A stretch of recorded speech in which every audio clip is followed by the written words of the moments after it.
AP Andy Wood. What's up?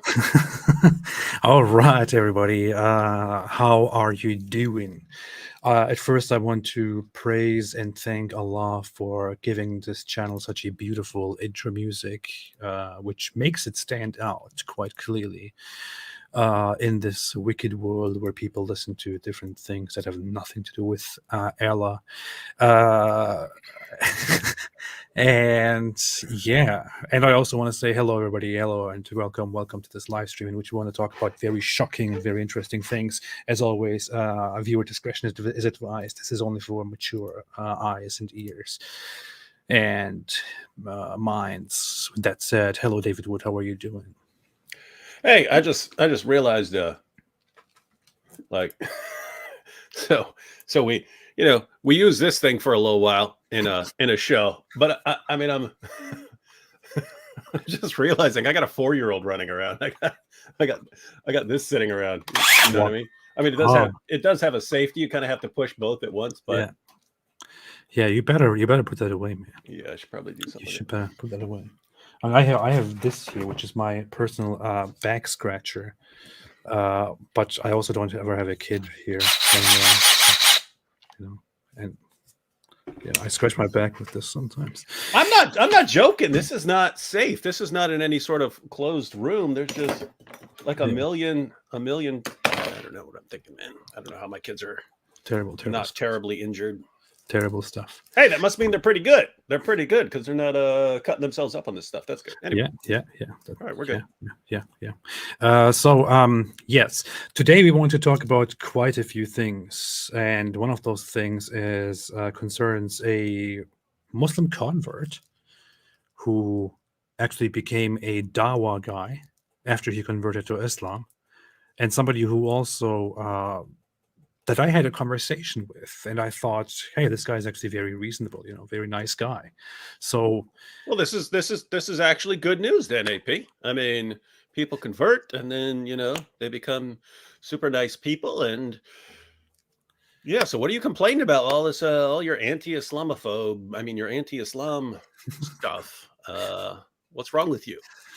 Yeah. So I personally don't believe that you become a better person and just let go of all the terrible stuff after you convert to Islam. Especially since we're talking about something that is, that is totally sexual, and that is incredibly sick and perverted. In this case, we're talking about. So he was convicted on 2 counts of sexual battery, and one of those charges of sexual battery are sexual battery toward a minor that the offender is a guardian of, which means that the girl that he apparently sexually abused for quite a long time was entrusted to him. He was he's the parent or the step parent or otherwise a guardian. And as far as I know, going further into the details, we're talking about a stepchild here, a daughter of his then wife, who is not his own daughter. I think that's what has been happening. So we can actually bring up the explanation that comes from his former wife, who brought up the accusations. Right? You sent me that. Let's find it here. So we have a fundraiser, by the way, organized by the former wife of this child molester by the name of Khalilullah, or Justin Downing. She organized a fundraiser a long time ago. Didn't get much attention and much help. David and I thought it would actually be very, very good to promote the fundraiser here in order to support her, because she explains her struggles there very clearly. I will quickly put this into the chat. And let me just go ahead and say here, ladies and gentlemen, we obviously have problems with Islam. We obviously are horrified by a lot of things that Islam teaches, and when it comes to Islamic teachings about marrying little girls and so on, we do like to criticize Islam because of this, because we believe these things are actually bad. In my case, I in addition to all that, I believe Muhammad's a false prophet who who was here to lead people down a horrible path. With all of that said, you want to be careful in situations like this where a guy does something horrible. Um, One, even according to Islam, he should not be molesting his stepdaughter. Yeah. So that's one thing. And two, um, you don't want to, you certainly don't want to throw it in face of mother, because I mean she's one of the victims here. I mean, he molested her daughter, so Yeah. you don't want to be nasty about that. In fact, I mean, you got to give her credit. You got to give her credit. It's difficult. It's difficult to step forward and point out something that your husband has done. One, if you're looking at it from an Islamic perspective, this is why people who have a religious background often are able to get away with stuff. People are worried about reporting it because they don't want embarrassment coming down upon their religion and so on. And so, like the child abuse cases in the Catholic Church, a lot of that was people don't want to make these things public because it would bring shame on their church and so on, when in reality someone eventually, you got to do it eventually, because that's the only way to stop it. You got to call these things out. And so on the one hand, got to be difficult for the woman, because here's my husband, he's a public convert to Islam and a da'i, and he's on YouTube, and this would be embarrassing, so that's got to be difficult because of that.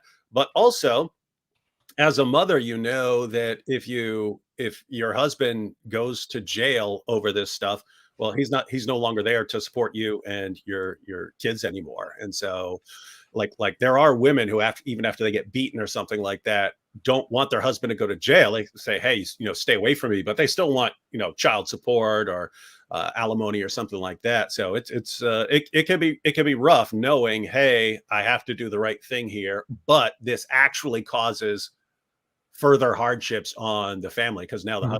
the husband's just gone. So anyway, point is, hats off to her. No ill will towards her in any of this. She did the right thing. And Yeah, I personally thought I shouldn't even talk about this. I shouldn't tweet about this. Shouldn't do I thought anything about about it this. too. I thought about it too. Yeah. But I thought it's none of my business. Things happen around the world. I could condemn it. That's it. I should move on. But then I thought it is a person that I was personally in contact with, that I posted on my channel about, that I praised on my channel.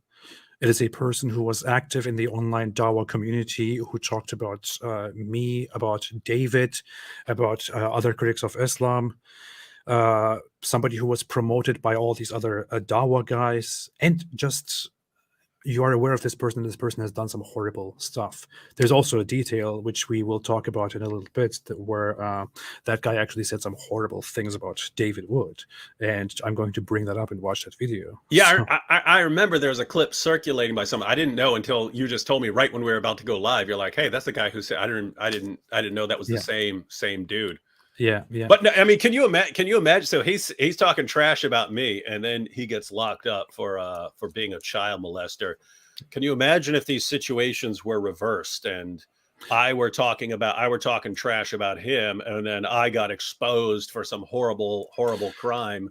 What would the champions of Dawa be saying? They would be all over this. He threatened an eye, and now he's been exposed by the great God Allah, subhanahu wa ta'ala, right? And yet, you know, it's it's the reverse. And They won't sit down and now make videos which they would normally do, that say, um, Allah has exposed this filthy whatever, but they would immediately do the same thing if one of us did such a terrible thing. yeah, So actually, the, yeah, the only things I've seen is like he's still denying it.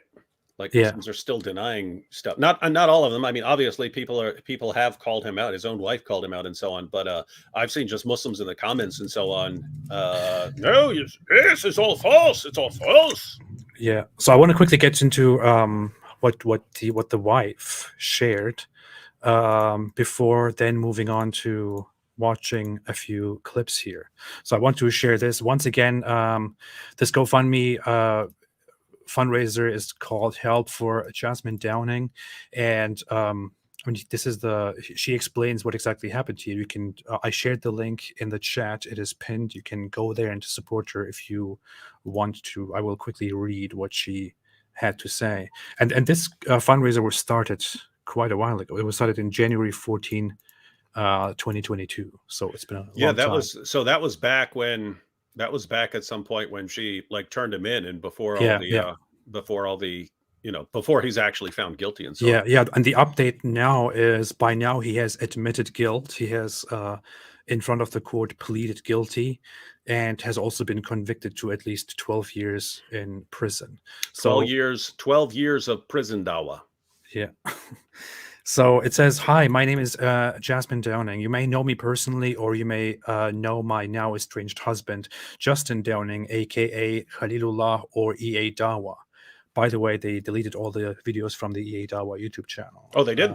Yeah, after this thing happened, which is very interesting, very telling. In November of 2021, I obtained a protection order against Justin due to mental, emotional, and physical abuse. Unfortunately, 5 days later, my child would disclose that he had been sexually abusing her since 2019. And by the way, notice that because I didn't really pay attention to some of this, but so she wasn't even thinking about she didn't go to the cops over the child molestation. He was abusing her mentally, emotionally, and physically. So he's actually, I mean, you can always have a dirtbag husband, but I mean, that would generally the stuff that she originally went to the police over is exactly what the Quran allows him to do. Yeah, yeah. And then after she got the protection order over the mental, emotional, and physical abuse, that's when she finds out he was also molesting her daughter. Yeah, that's the messed up detail here. And I don't know, just relate to how she must have felt when that comes out. So 5 days later, my child would disclose that he had been sexually abusing her since 2019. Since then, there has been an investigation and a total of 5 indictments: 1 sexual battery, 2 unlawful sexual misconduct with a minor, 3 sexual battery, 4 sexual battery, 5 rape. On February 23rd, 2023, Justin pled guilty to sexual battery and sexual battery of 2 different counts, different nature. We will come to that in a bit. On April 3rd, 23, Justin was sentenced to 12 years in prison. Oh, this is updated, by the way.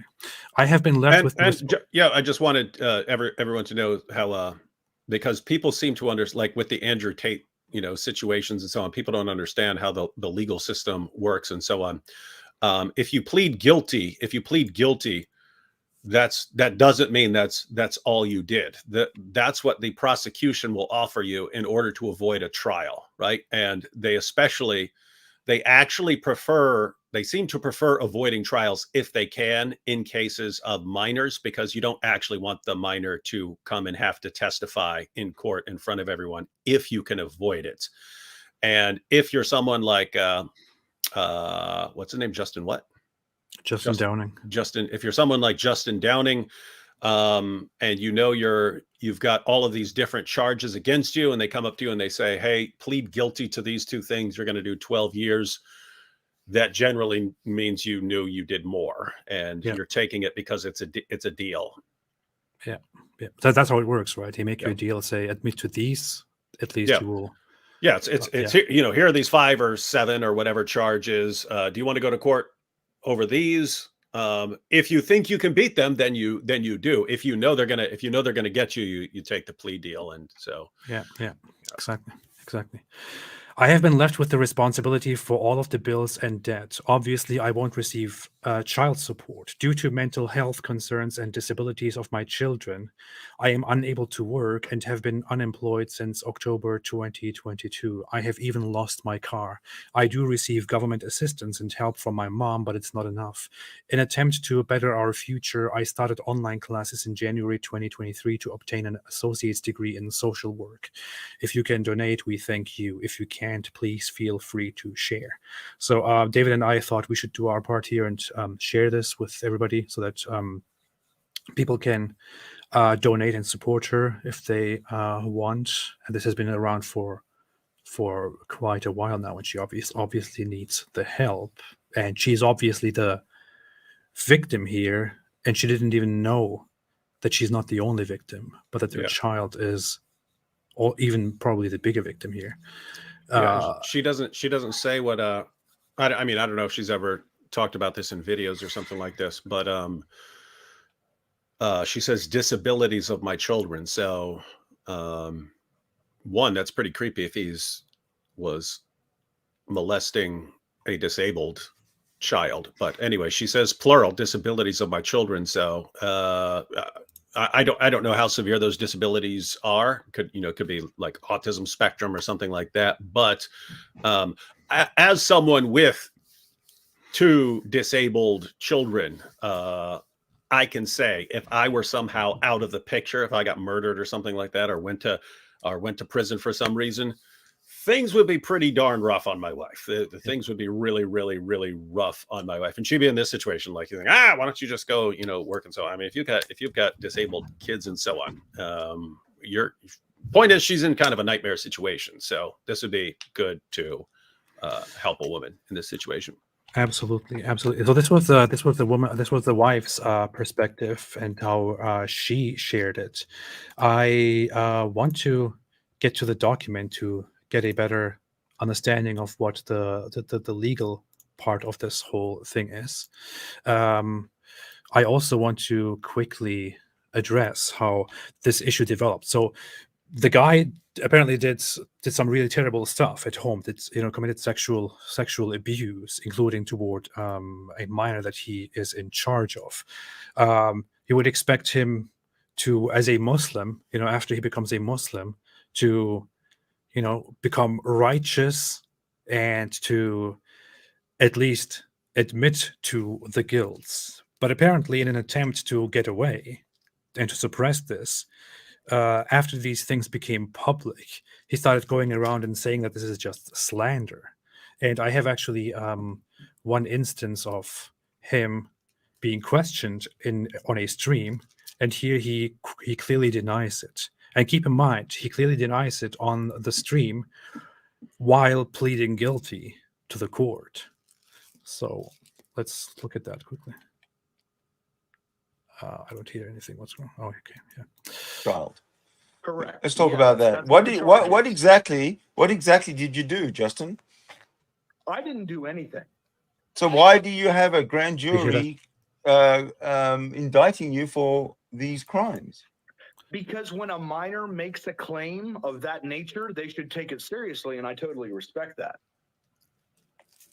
But just because somebody made a claim doesn't mean that it's true. Isn't that right, Mr. So you're Atheist? saying that Hold a on, minor hold on. made a Let's just claim go and through that this reasonably. a Let's just minor go through made a this reasonably. claim.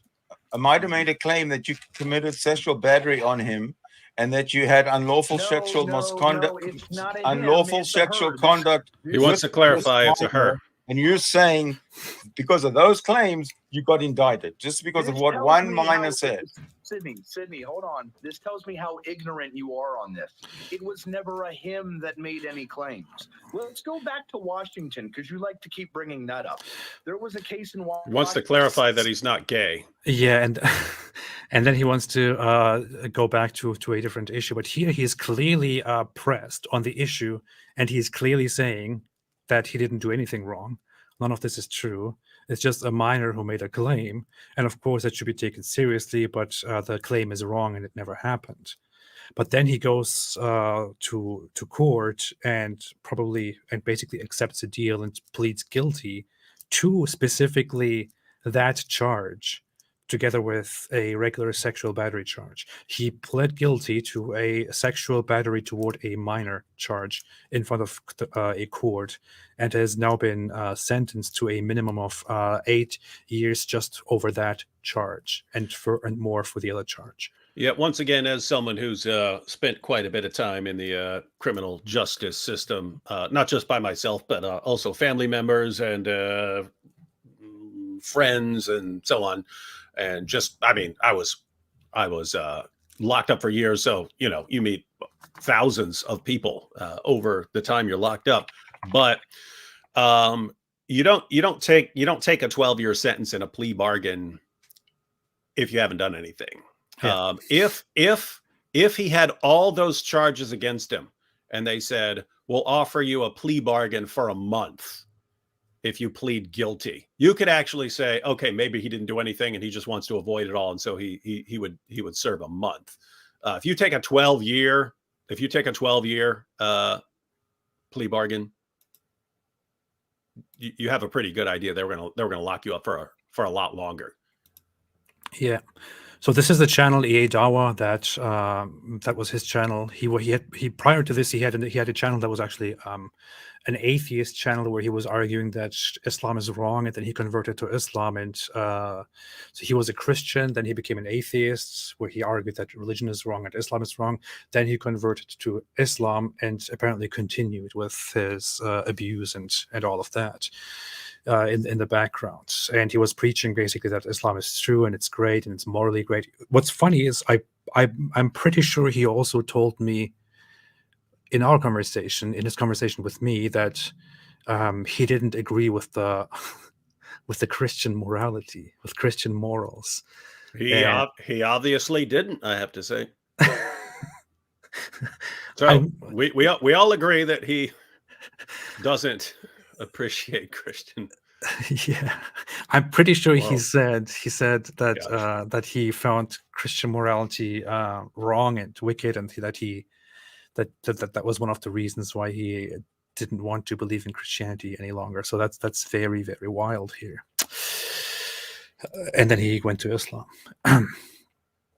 So here we have a file, which is, by the way, publicly accessible, which somebody else, which actually anyway, I don't want to name him now, but which another YouTuber sent to me, and he drew my attention to this. I knew of the fact that he had a court case and that he pled guilty in the past, but I didn't know that the conviction happened. So this happened, and somebody sent it to me immediately. This is a public record which you can look up. Ohio Butler County Court of Common Pleas, and here it says after quite a few details, the defendant is classified as a Tier 3 sex offender and was given an explanation of his duties as a Tier 3 sex offender. The court finds that the defendant has been found guilty of sexual battery as to count 1, a violation of revised code section so-and-so, a third-degree felony. With respect to this count, the defendant is hereby sentenced to prison for a period of 48 months, which is 4 years. And there is no maximum. It's just straight 48 months. Sexual battery.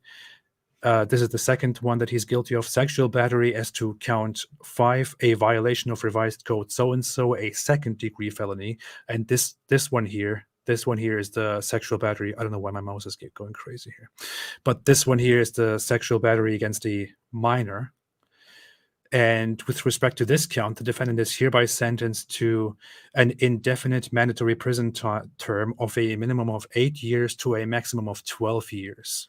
Oh, that's actually, I mean, I don't know where are they? It says, did it say Ohio? I don't know. Yeah, it's Ohio. I don't know what the specifics are in Ohio, but just based on this, that's at least 12 years, because it says consecutive, but you have consecutive or concurrent. You could get like 5 sentences and they could say we're running them concurrent, meaning you serve your time for each one of them at the same time. So if you got 2 years on one and 2 years on another, it's still just 2 years. If they say consecutive, that means you serve one sentence and then you serve the next sentence after that. So if it's 48 months, so that's 4 years plus another 8 to 12, that's actually 12 to 16 years.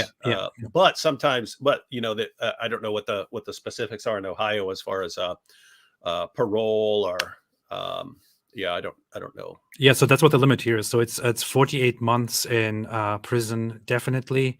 After fulfilling the 48 months, he has to serve another minimum of 8 years. So that's a minimum of 12.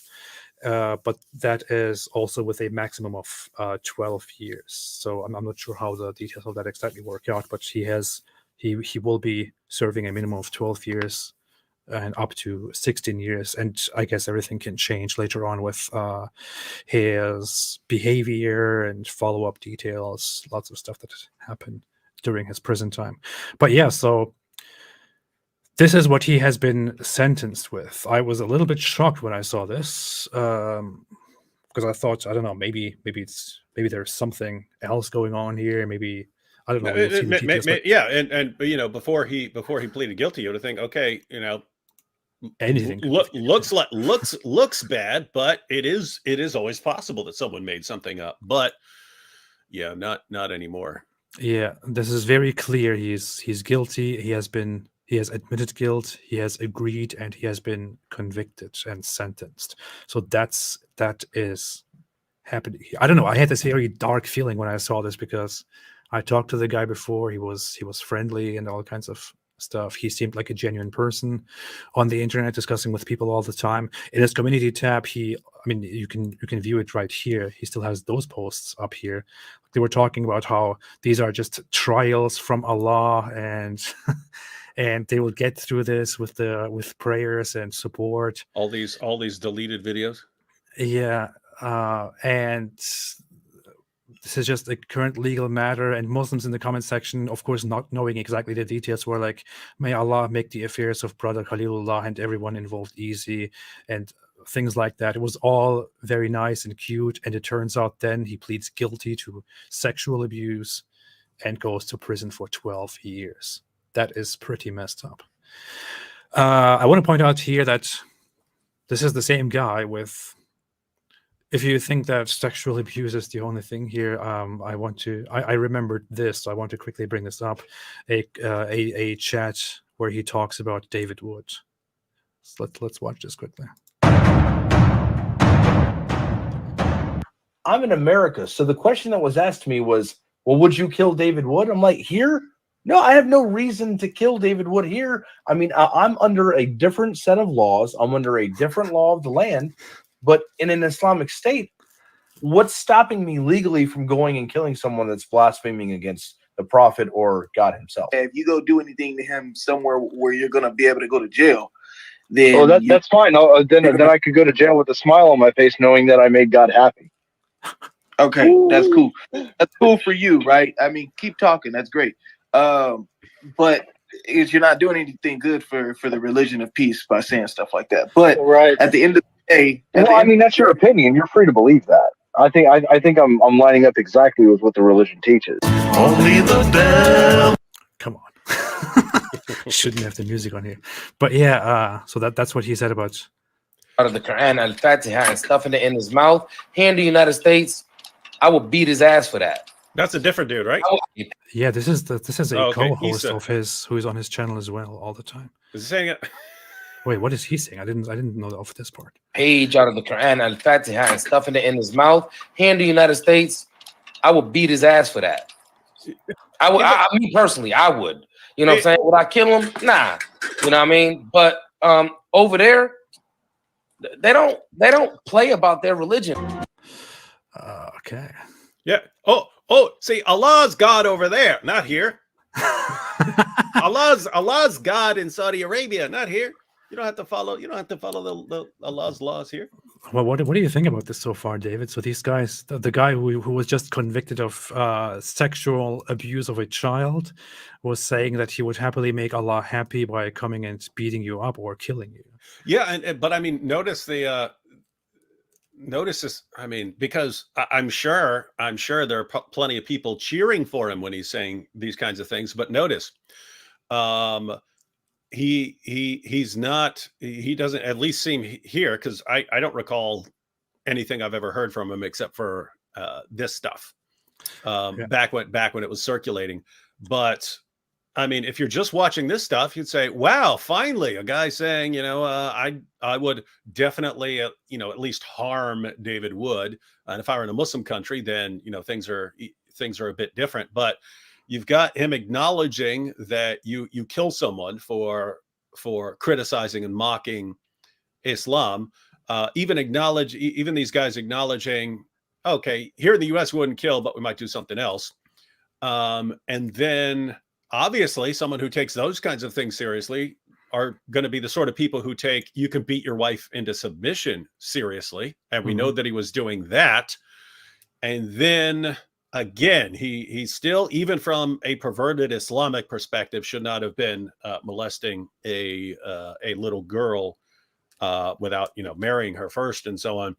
But I mean, I don't know. I mean, he could have been a pervert all his life. I don't know, but a lot of the horrible things he's saying are part of Islam.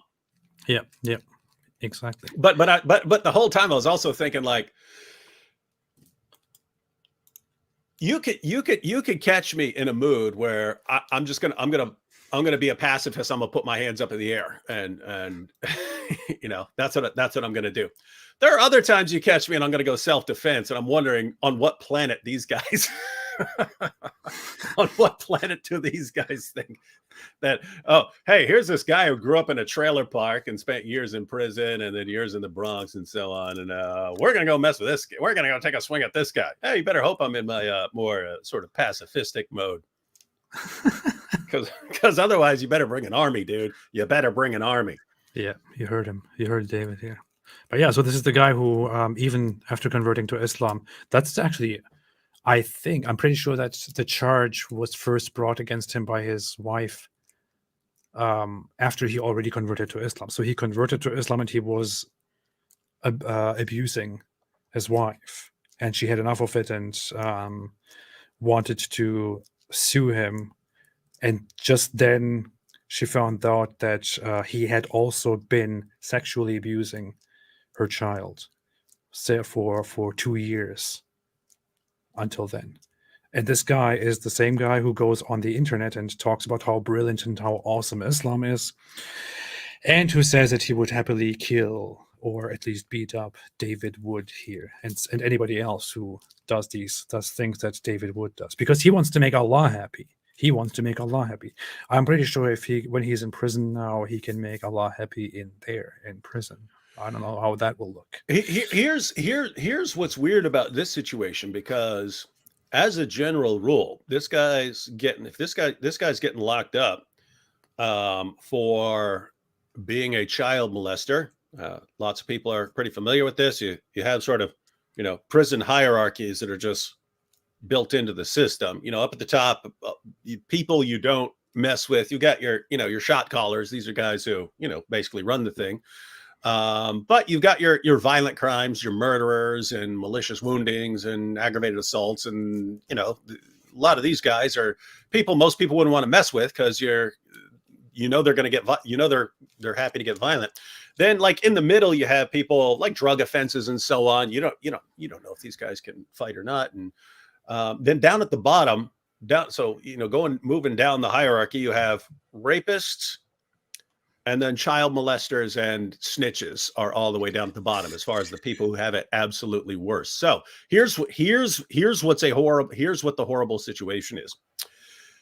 It just according to prison rules, this guy would be in trouble and would have to be like on protective custody, like in a special place where people can't get to him. Because it's basically, here's how it actually works in prison, ladies and gentlemen.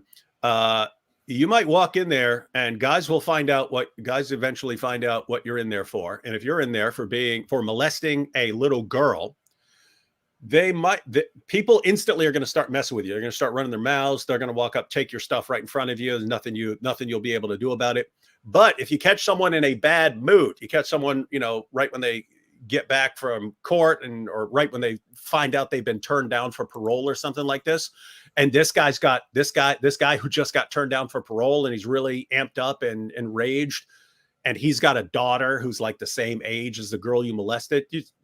It would just, I'm going to beat someone down, and it's going to be that guy. That would be prison rules. Here's what's really screwed up about this. Islam is like a gang in prison. It's a protection racket. And so, think about all of the guys who are getting locked up in the UK for being part of these grooming gangs where they were drugging, raping, pimping, 10, 11, 12-year-old girls. These guys aren't in trouble when they go to prison. Why? Because they have this system that'll protect them. And so So all the stuff we point out as far as problems that Islam has, this dude may actually be protected for walking in there and, hey, I'm a da'i, and he may actually be fine because he will have an Islamic gang to protect him in prison. Yeah, so that's what's actually messed up. It's actually in your best, if you go to prison for being a rapist or a child molester or whatever, it's actually in your best interest to be part of the religion of Muhammad, because you might get protected that way. See, that's an aspect that I didn't even think about. It's good to have you here to give more insight into Any that. questions you have about prison life, I can fill you in, AP. Yeah, so I mean, I know everybody has heard of the fact that child molesters expect a very terrible time in prison, but I didn't think at all about the aspect of Muslim prisoners. So, what do you think? What are the chances of him getting being protected by those people? It depends, because again, if you look at the UK, the prison population is you have so many Muslims, and they just don't care as long as you're out there, and the girls you're taking advantage of are these worst of creatures, filthy kafir girls. They just don't have a problem with it, and so the ordinary prison rules about child molesters wouldn't be in effect. I don't know that that's the same situation over here, because you don't have the same numbers of people involved. So I don't know. I don't know what the situation's like in whatever prison he happens to go to. You know what's messed up? I'm checking the whole community tab on his YouTube page now, and I checked it a few days ago when I first shared the news on my channel. And I remember people commenting stuff like he was just convicted of child sexual abuse, and even Muslims saying, "Wait a minute, didn't he abuse a little girl or something like that?" And I'm checking the community tab right now. None of those comments are here. They're all gone. So people are cleaning up those comments. Yeah, whoever is in charge of his YouTube channel is cleaning up those things entirely, making them disappear, whatever he did. And the only things left here are, may Allah help him and his family. May Allah, vindicate him. May Allah this and that. Just positive stuff from fellow Muslims. What do you want me to say? If you're gonna defend Andrew Tate, you might as well defend this guy. Right? Yeah. I mean, it's just it's like they're saying, hey, free pass as long as you say you're a Muslim. We do not care what you do. Yeah. See, Dunya Kadia said, "Oh, what the hell? I just watched the debate with him and AP a couple of days ago, and AP was saying how he had enjoyed the exchange because it was so respectful. And now this, damn." You see, AP says he enjoys dialoguing with child molesters. You see. Here's the thing: when I had the conversation with him, the chat with him, I said, "Hey, this was actually pretty good." He was very, very reasonable, very, very nice and friendly, which is because he's a convert. But here's the issue: I thought there's something strange about this guy, and I told my wife about this as well. And I said, "There's something weird that I noticed during our conversation. He repeatedly did something weird in response to humor, where I make a joke, I say something funny, and he does this." He does literally this. He laughs. He goes like, and so he laughs. It looks like a genuine laugh, like he's imitating a genuine laugh, and then he's immediately turning to serious, like without even any reasonable bridge in between. Like he's like, like he was doing that, and I thought, okay, that's a little bit strange, but who am I to? and now all this, so. I don't know what to say. Pretty pretty bad situation. But yeah, ladies and gentlemen, AP's got the link there to the GoFundMe. Again, if you tuned in after the beginning, his wife did turn him in for violence against her and for sexually abusing one of her children. So shouldn't be any ill will towards her, and she is in a difficult situation now. She says her kids have disabilities, and now He's out of the picture, so things are difficult. So if you can, again, the link for the GoFundMe is right there. Yeah, it is pinned in the chat. So if you want to help, go there and do that. I'm kind of curious if there's anything else here to say in this thing here. Clear it up. Were you there? Were you listening to it, or did you just hear? Oh, of course about it? No, yeah, I listened to it after the fact. I couldn't listen to it live because if you're on a stage, I can't come into the room. Gotcha. Yeah. So what I said was, in an Islamic country, under Islamic jurisprudence, under Islamic law, there are people that will go out and kill others for speaking against the Prophet, for speaking against Allah subhanahu wa ta'ala. There are things like that. Nothing would be stopping me from doing that in an Islamic state. Wait a minute. Do you notice that he's blatantly lying here about what he said? Yeah. What he actually says in that discussion is that even if he could go to jail here, to make Allah happy, he would happily come and kill you. Now here he's talking about the incident and saying, no, what I was saying is, it's like under an Islamic state. And yeah, it just amazes me that I'm not making video. Muslim threatens David Wood, then goes to jail for child molestation. Maybe you should give them a taste of their own medicine. Yeah. I'm in America, so the question that was asked to me was, well, would you kill David Wood? I'm like, here?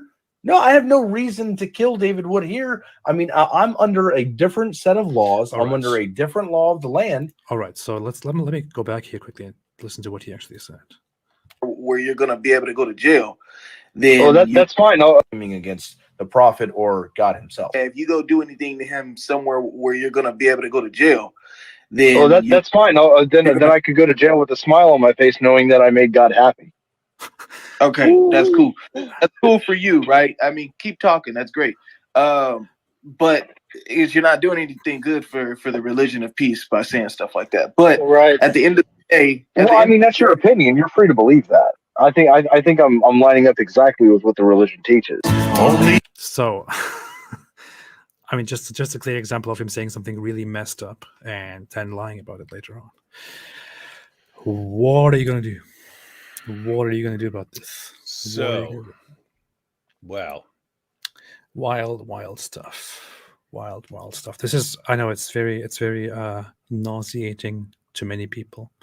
Everything that we have just talked about and gone through here. But yeah, we had to do this. With this said, is there anything that you wanted to add to this topic, David, or do you want to jump to the next thing that we wanted to talk about? Well, I mean, it's all kind of connected. I mean, if we were talking about, I guess the other thing was the Quran burner. Yeah. I'm thinking about what you put in the title. Did you put that in the title? I did. Then I took it out again. I might put it in again.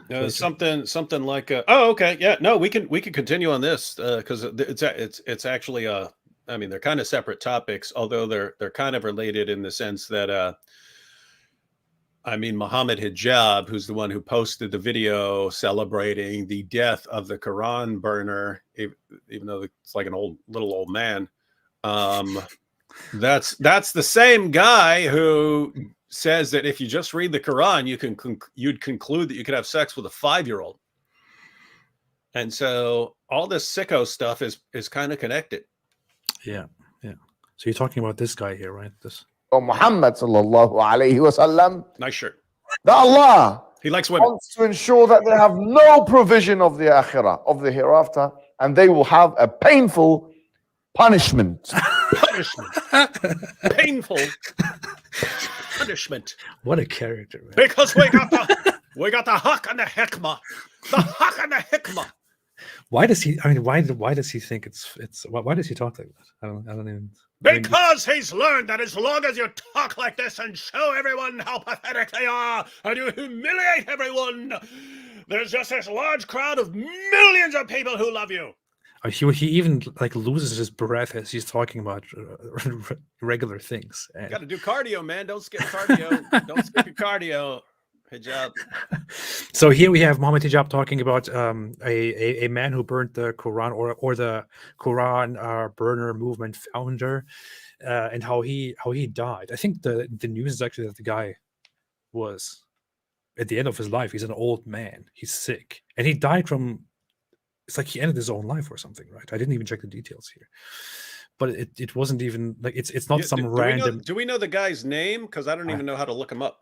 I have no idea, to be honest. I just know of this video and I thought, how stupid, how pathetic. Let's listen a little bit. Let's see what happens. Rahmatullahi wa barakatuh. How are you guys doing? Some time ago, we made a video on this channel detailing the suicide, the excruciating suicide of one of the individuals who was burning the Quran in Scandinavia. Now, the founder of the movement has also died. And this is happening in quick succession. Who is that? Which reminds me of... I don't even know. Where did he Does say? can anybody in the Does comment anyone know section who that is? enlighten us who that is? It's also funny how he is. He really enjoys saying that the guy died an excruciating death. This just shows you what Islam gives you pleasure in. Oh yeah, that's what we wanted. That's what we wanted to talk about. That, right? Like, you see, look at all the pain this man was in. You see how he died. Oh yes, exactly. This proves that he was under the curse of Allah because of all those things he did. You see. And as soon as anyone ever says that, because I hear that over and over and over again, right? Look at what Allah did to Nabil. Look, you have disabled children, you see, right? And it's anything you guys say. Do you know what happened to Muhammad? I mean, do you know? I mean, notice that they'll do it with me. I mean, it's always an interesting conversation. I could get into this conversation 100 times a day based on the comments I get, but it usually goes like this: David, how can you continue? How can you continue to criticize Islam, knowing what Allah has done to your children? And I go, oh, so my kids have a disease because of what I did? Yes, you see, under Allah's curse. And then I go, oh, okay, so Allah is punishing children for what I did. That's what you're saying? Because I thought that's what Islam says God doesn't. He doesn't punish someone else for what you've done. And then, but Allah makes you a special situation because he hates you so much, right? It's like, It's always like, oh, okay, he doesn't come after me. I'm like too strong. So he goes after he makes a special exception here. He goes after the kids. So there's that situation. But then after that goes on for a while, I go, hey, why don't we take a look at how Muhammad's children died? It would never cross. It wouldn't cross my mind to say, hey, look at all Muhammad's kids dying. Usually in childhood. Therefore, you see, he's under the curse. But when you say, hey, something that happened to my kids is evidence that I'm under God's curse, guess what? Look at your prophet. So there's that, and then there's this situation. Oh, look at all the pain he was in. Look at all the pain this Quran burner was in. This proves that he's under Allah's curse. Okay, why don't we look at what happened to your prophet there, sport? But doesn't the Quran specifically address the people, Muhammad's opponents, mocking him because he cannot have children and cannot continue his that his children don't live or something like that? I'm pretty sure there was either a Quran verse or a hadith. I never focused on that, but I'm pretty sure there was something there. Trying to think. So that would be very strange, because in that case, there are these Islamists who are basically projecting. Directly. Yeah, it's a weird situation, and it's basically connected to, they just have this like filter system where only something that can somehow support their worldview gets through. Like if you they'll read a book of the Bible, and verse 1, if you take it seriously, shows that Muhammad's a false prophet. Verse 2, Muhammad's a false prophet. Verse 3, Muhammad's a false prophet. Verse 4, Muhammad's a false prophet. All of a sudden they get to verse 17 and, oh, here's something we can twist into a claim that supports Muhammad. And then they'll ignore everything else. So you see, look at verse 17. This proves that Muhammad's a true prophet. They just ignore everything else. They do that with every, like science in the Quran. They'll go through 1 million claims in the Quran that are obviously nonsense, and they'll find one that they can twist into some correct scientific statement, and that's all they'll see. Well, what's going on here is, notice you've got tons of people who've burned the Quran. You've got tons of people who, I mean, you're talking to people right here who have shown quite a bit of contempt for the Quran on various situations. If you have a bunch of people, eventually someone in that group dies, and then, aha, you see, Allah has clearly cursed this shriveled up old man. It's obvious. Look, it's right there. They just that's all they see, and it never crosses their mind. Hey, wait a minute. Horrible things happen to Muslims. Yeah, well, one of them just got locked up for molesting a child. But I mean, going all the way back to your prophet. I mean, he died in horrible agony. His kids died in horrible ways. Multiple generations of Muslims were slaughtering each other in the name of Allah. I mean, if I were to say, hey, all the bad stuff that happens to someone is evidence that they're under God's curse, I would have to point there and say, my goodness, that early community was under God's curse. Yeah. So you can't have it. You can't have it both ways, my Muslim friends. Take your pick. Yeah. So I said I never focus on this issue, but so there are two reports from Sahih Bukhari where it says, and they said, wait a minute. One example, Muhammad is cut off from his people since he has no son to carry on his name, because he wouldn't have children and maintain them. And another example is he's sterile and has no offspring. Were examples. So it's I don't know. It's funny to me that this is just what I thought about. It's funny that according to their scripture, the people around him were mocking him for something similar, and here they come and try to mock you over kids, and how that is actually a sign of Allah's curse. It's so dumb, man. That's what they resort to. I just sent you a little link to one interesting little bit of information. Look at this. Look at this hadith. What does it say? Sahih. It's Sahih. Sunan Ibn Majah. Read the chapter as well. What was narrated concerning the sickness of the Messenger of Allah. So this is he had a sickness brought on by. According to the Sunni sources, it's brought on by the poisoning that he consumed right after the Battle of Khaybar. And so Muhammad was poisoned. He survived the poisoning, and Muslims still don't understand what the point is here.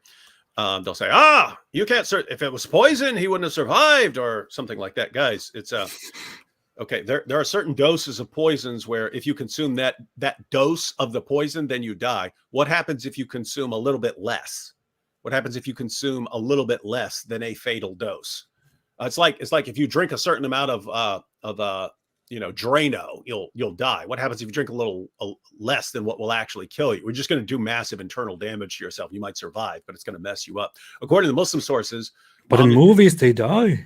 Yeah, in the Muslim sources, Muhammad, his buddy drops dead in front of him. He spits out the food and so on. But it affected him internally, because they would say they could see it on his palate and in the back of his throat, that they said they could always see the effects of the poison. So it did some sort of internal damage. And then this just got worse as time went on, until towards the end, it says that's where you get the passages where Muhammad would kind of pretend to walk around, but it was actually two of his guys holding him like this as they walked around, holding them between them, like Weekend at Bernie's, with his feet dragging along the ground. It's not me making that up. I mean, his feet were actually dangling on the ground behind him, but he still wants to appear as if he's moving around. So you had that, but notice what Aisha says here. I never saw anyone suffer more pain than the Messenger of Allah. This is a woman who is familiar with all sorts of battles that took place during her life. I mean, she eventually was even leading an army into battle against her fellow Muslims. Look up the Battle of the Camel, where Aisha marched an army. Aisha, the mother of the faithful, marched an army against Ali, the commander of the faithful, and around 10,000 Muslims died in battle. And yet, after all the pain and misery and wife beating and abuse and beheadings and stonings and everything else Aisha witnessed throughout her horrible, horrible, horrible, awful life, she could look back and say, I never saw anyone go through more pain than Muhammad went through. I never saw anything as bad as what Muhammad went through. So if this clearly shows that Muhammad was cursed by Allah. Yeah, I mean, again, if you're going to say, oh, look, this guy's got it really rough. Look at all the bad stuff that happened to this guy. You see, that's the curse. Okay, according to Aisha, the mother of the faithful, Muhammad had it worse.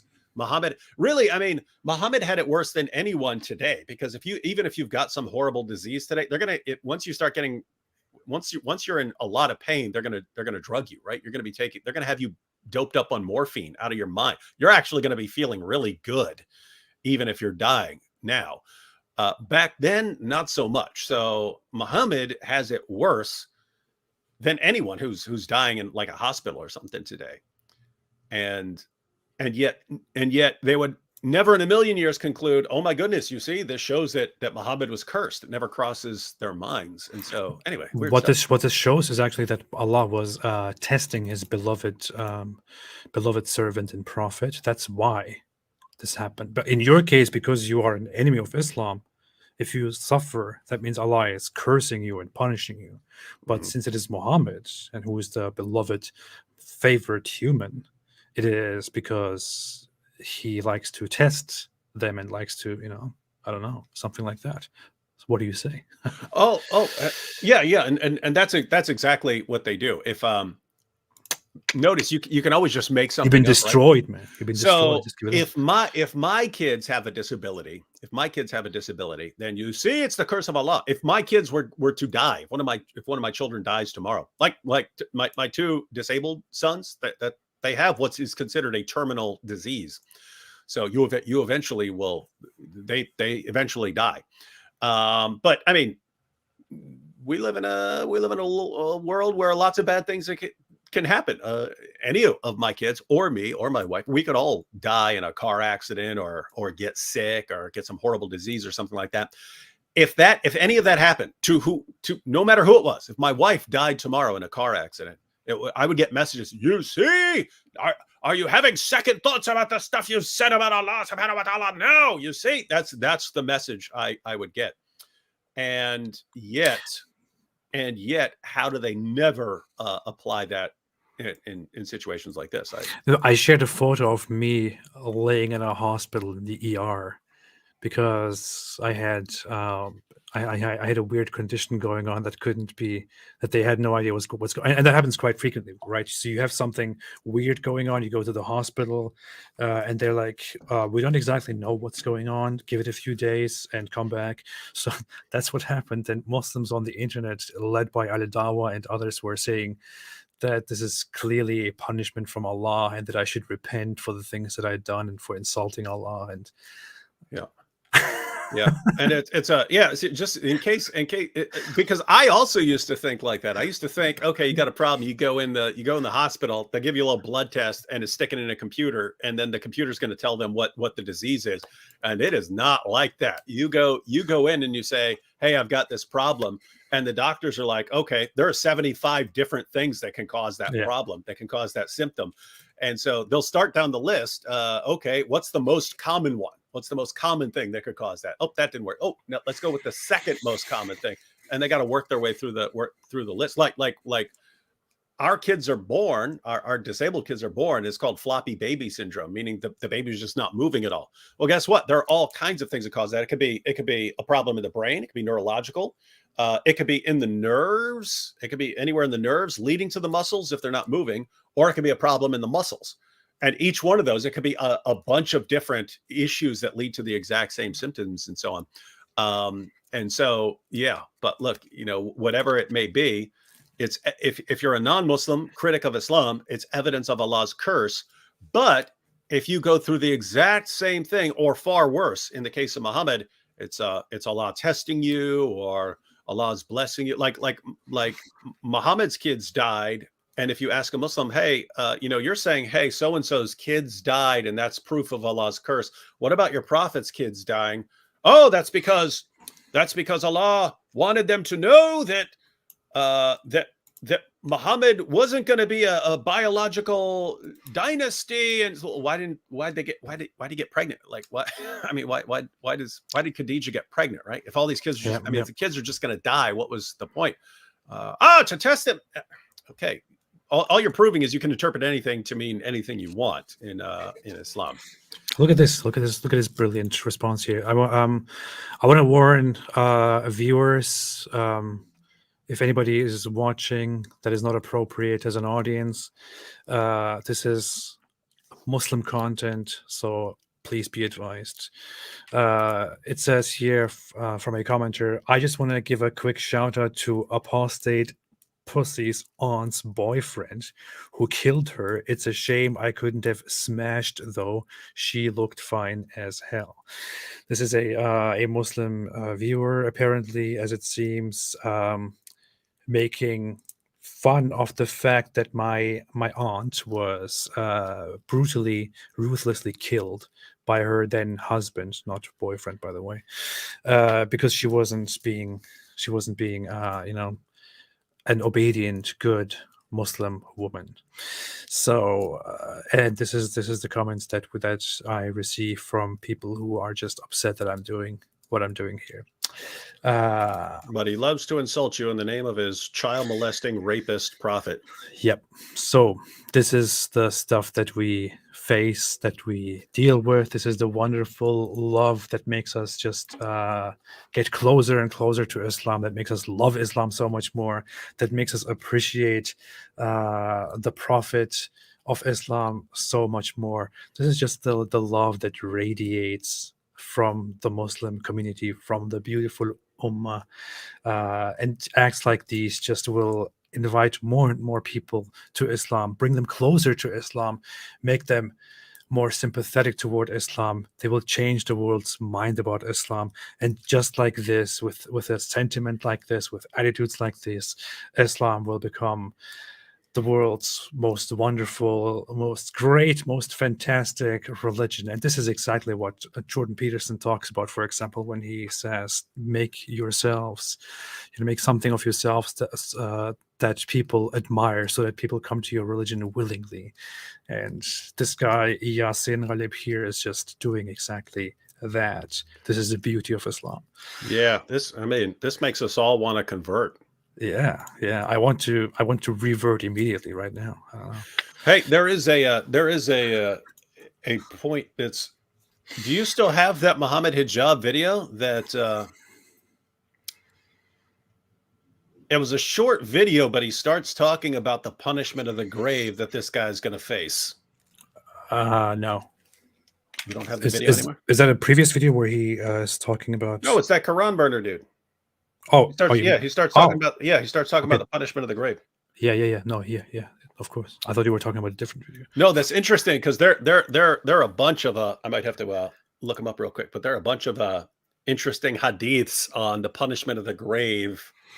But yeah, if you want to play what he says there, he's going to end up with another problem here real quick. Like, okay, let's has also died, and this is happening in quick succession. Which reminds me of what he said here. Breaking news, old man died. Yeah. Breaking news. The oldest person in the world. Notice Allah didn't get the young Quran burners who are going around burning them. No, he got this 900-year-old. Hey, look, this guy who burned the Quran during the time of Muhammad finally just died. You see, it's a proof. Muhammad hijab, you dumbass. Your friend Ali Dawa challenged me to in public challenge Allah and tell him to kill me, to strike me down. And I recall you did it. If I am lying about Islam, did it happen? Did I die? No. Apparently, even if challenged in public with so many people watching, upon the request of your dear friend, who is one of the biggest Muslim YouTubers, Allah just ignores that. He doesn't care about us who have all the strength to do all kinds of mockery and criticism forever. But no, Allah takes his time. And what does he do? He goes for a very old man who is naturally about to die, and he takes his life in order to punish him for burning a Quran. Yeah, guys, this is you The Muslims. brilliance of Islamic intellect. You Muslims who are watching, this is okay. Let me break this down for you. Oh boy! If you have 100 Quran burners, eventually they're all going to die. They're all going to die eventually. Some sooner than others. Some may die from a sickness and so on. But that's just what's going to happen. If you're going to read into whatever happens to any of them, even though let me put it this way, just statistically, if you have 100 Quran burners, eventually one of those guys is going to die in a car accident or some sort of accident or something like this. Eventually one of those guys is going to get cancer. Eventually one of those guys is going to, these things are going to happen. If you then zero in on each one, you see, this is the proof. This is the proof. How do you not do the exact same thing when it comes to Islam? Especially when your prophet had it way, way, way, way worse and died younger than this old man that we can't even find. I can't even figure out who this is. I don't even know who he's talking about. Because when you pull up Quran burner, a bunch of other people come up, right? They're alive, right? Lots of them are still alive. So Allah has different priorities, man. He has different priorities, and sometimes he tests his beloved prophet and then accidentally kills him. That's what happens. All right, so verse go ahead. in the Quran, ولا يحزنك الذين يسارعون في الكفر إنهم لن يضروا الله شيئا يريد الله ألا يجعل لهم حظا في الآخرة ولهم عذاب عظيم. Do not let those individuals worry you, sadden you, O Muhammad, grieve you, O Muhammad sallallahu alayhi wa sallam. That Allah wants to ensure that they have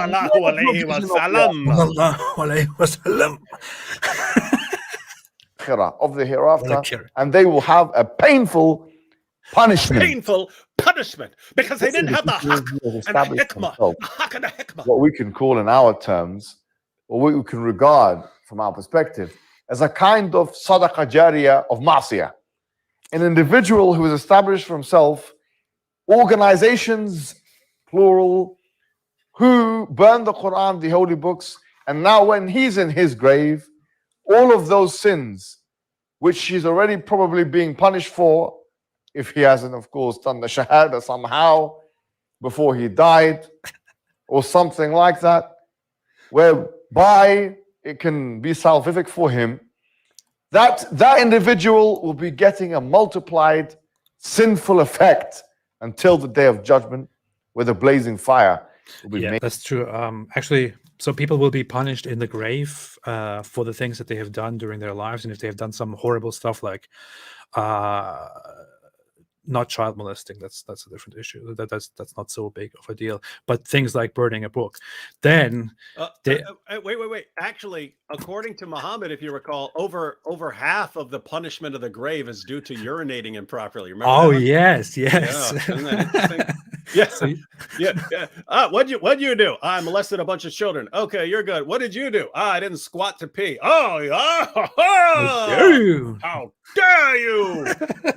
Now you'll be humiliated. What is this, man? And we can also observe this when you go to the grave of somebody who burned a Quran or dropped a few drops of urine on his pants. You can actually look in the grave and you can see that he is being punished in there. And we can all, of course, discover that and observe that. Isn't that weird? It's like here's what's weird. I can't even believe we have to talk about this stuff whenever we're talking about Islam. But so this is Muhammad, and guys, if you doubt this, we can pull up the passages and so on, where over most of the punishment of the grave is because of urinating improperly, not squatting properly, and then I guess you get some sprinkles all over. And when you bring this stuff up to Muslims, they say, "Oh, that's because Islam is so focused on on cleanliness. And it's like, oh, okay, I can understand. Hey, be careful about how you pee. You want to be clean, right? But really, I mean, that's most of the punishment of the grave is just for that. But then when you take that and you say, it's because Allah wants us clean. It's like, but then why does Muhammad walk around with semen all over his clothes? And it's like Aisha, there's all these passages. I mean, it's all over the hadith about Aisha having to constantly clean all the semen all over his clothes. And then when I ask Muslims about that, when I say, why does this guy have semen all over his clothes? That Aisha constantly, she says she has to scrape it off with her fingernail or wash it or scrub it or all these different ways that Aisha was cleaning the semen off of Muhammad. And when I ask about that, they say, oh, but it's a this, I can't even say it with a straight face. It will be some version of, but it's the hot desert and Muhammad didn't have a lot to clean himself, and you can't just take a bath all the time. And so that's what it's like. Wait, look. Okay, guys, let me break this down for you. Muhammad has sex with Aisha, and then the semen's all over him somehow. How does that happen unless he's just using his garment as a rag? And then what is it? It's but Muhammad is poor. He couldn't afford a rag. This guy's like, again, guys, how is there semen all over his clothes? How does this happen? I've never been in a situation where I walk around, oh my goodness, oopsie, let me go wash this off of me. But I mean, how does this happen where he doesn't have anything to wipe himself with except the clothes he wears to the mosque? Because that's the context. Aisha was like, oh, Muhammad's heading to the mosque. And I was like, stop. I have to wash all the semen off you. And it's like, there's just no. So anyway, but long story short, squat to pee. If you don't, you're in trouble and you're going to be punished in the grave. But no problem walking around with semen all over you. You're good to go in Islam. This is interesting stuff. That's beautiful stuff, man. I sent you a little hadith on the punishment of the grave that I think. I mean, you did? There's a bunch of interesting. Do you have all these passages where Muhammad says that he would pray for Allah's forgiveness 70 times per day? It's like, wait a minute, I thought you're this, wonderful, perfect pattern of conduct, and yet he's doing stuff that he's trying to protect himself from future punishment by repenting 70 times per day. Urination is the main cause of punishment in the grave. So this is what the hadith says. Urination is the main cause of punishment in the grave. There are different reports which explain what exactly is being meant here. I was looking for those. Hey, so notice Quran burning is not. So you've got this Quran burner, and according to Muhammad Hijab, he's going to get punished in the grave, and he's going to be punished. He's like, oh, okay, I'm sorry for burning the Quran. Allah's going to say, what? This ain't for burning the Quran. This for not peeing while squatting. Stupid kafir. Now you're being punished. Here it says, beware of smearing yourself with urine because it is the main cause of punishment in the grave. Yeah. There are longer reports where Muhammad explains how somebody is being punished in the grave, but it's not because of the major sins. It is because they urinated the wrong way and got urine on their clothes. So Muhammad Hijab, you are here making a video mocking a Quran burner and saying he will be punished in the grave, but make sure you didn't accidentally drop pee on your pants, because then you will be mocked. You will make you Muslims who are watching, make sure you squat to go pee pee. Make sure you squat to pee, because if not, you're going to be punished in the grave over that stuff. You will be humiliated. You'll be humiliated more than a Quran burner. Can you imagine you're a Muslim and then you you don't squat to pee? You're like, oh, everyone's going to see me squatting to pee like a girl or something like that, so I better stand up here. And then you die, and then you're being tormented in the grave, and you're like, why is it so much worse for me than that Quran burner over there? And Allah's like, because most of the punishment in the grave is because of peeing wrong. Ha ha! That Quran burner never got pee on his clothes, but you did. He was super clean. He was super clean. Oh boy, what a religion, man. There you go. What a religion. These are the hadiths that crack me up. What is this? What did you send me? Aisha reported, the Prophet entered my house when a Jewess was with me, and she was saying, do you know that you would be put to trial in the grave? The messenger of Allah trembled on hearing this and said, it is the Jews only who would be put to trial. Ha ha! Aisha said, we passed some nights, and then the messenger of Allah said, do you know that it has been revealed to me you would be put to trial in the grave? Aisha said, and here, this trial part, that's referring to being punished in the grave. Aisha said, I heard the messenger of Allah seeking refuge from the torment of the grave after this. So, I mean, look at this whole, I mean, if you reenacted this, it would be like a comedy. It's like, so he's such a joke. But Aisha's sitting there talking to a Jewish woman, and the Jewish woman says, hey, there's the punishment of the grave. There's this, stuff that happens in the grave. And Muhammad, the prophet who knows what he's talking about, ha ha! This is only for you. It's only for the Jews, not for us Muslims. And then he walks around for a couple of days and comes back. Hey, Aisha, I got a revelation. And Allah said in this revelation that there is punishment in the grave. But Muhammad, isn't that what the Jews just told you? Now you're passing this off as a revelation you got? Alhamdulillah, it's the revelation. This is amazing because this happens over and over and over again in the Muslim sources. The Jews say something, the Muslims say, that's wrong, you liar, you don't know what you're talking about. And then later, I have a revelation. And it's Muhammad, of course. And he's clearly here saying, at first, it is the Jews only who would be put to trial. Yeah. Right? And then later he's like, I'm scared. I'm scared it will happen to us too. It will happen to everybody. Yeah. I didn't know. And keep in mind, it's not just like bad Muslims. It's even him. Even he becomes terrified of punishment into the grave. And that's why he starts repenting 70 times. He starts repenting 70 times per day. I don't know what I will do. This is wild stuff, man. This is wild stuff. Yeah. Crazy stuff, man. Crazy stuff. Hey, anyway, can what you... were we talking about? Oh, I don't know. Hey, how about we were talking about this guy who was losing his breath. Are we done? Are we done talking about hijab there? No, wait. Made clear for all to see. What we can do, on the other hand, is the exact opposite. We can give sadaqah that will give us a sadaqatun jariyah, a continuous charity that will act as that exactly, which is a charity for us, make the world a better place for Muslims in the West and in the world. Why is Make it possible for us. Why has he got two microphones? An impossible subject in the West. How serious? Strengthen our resolve.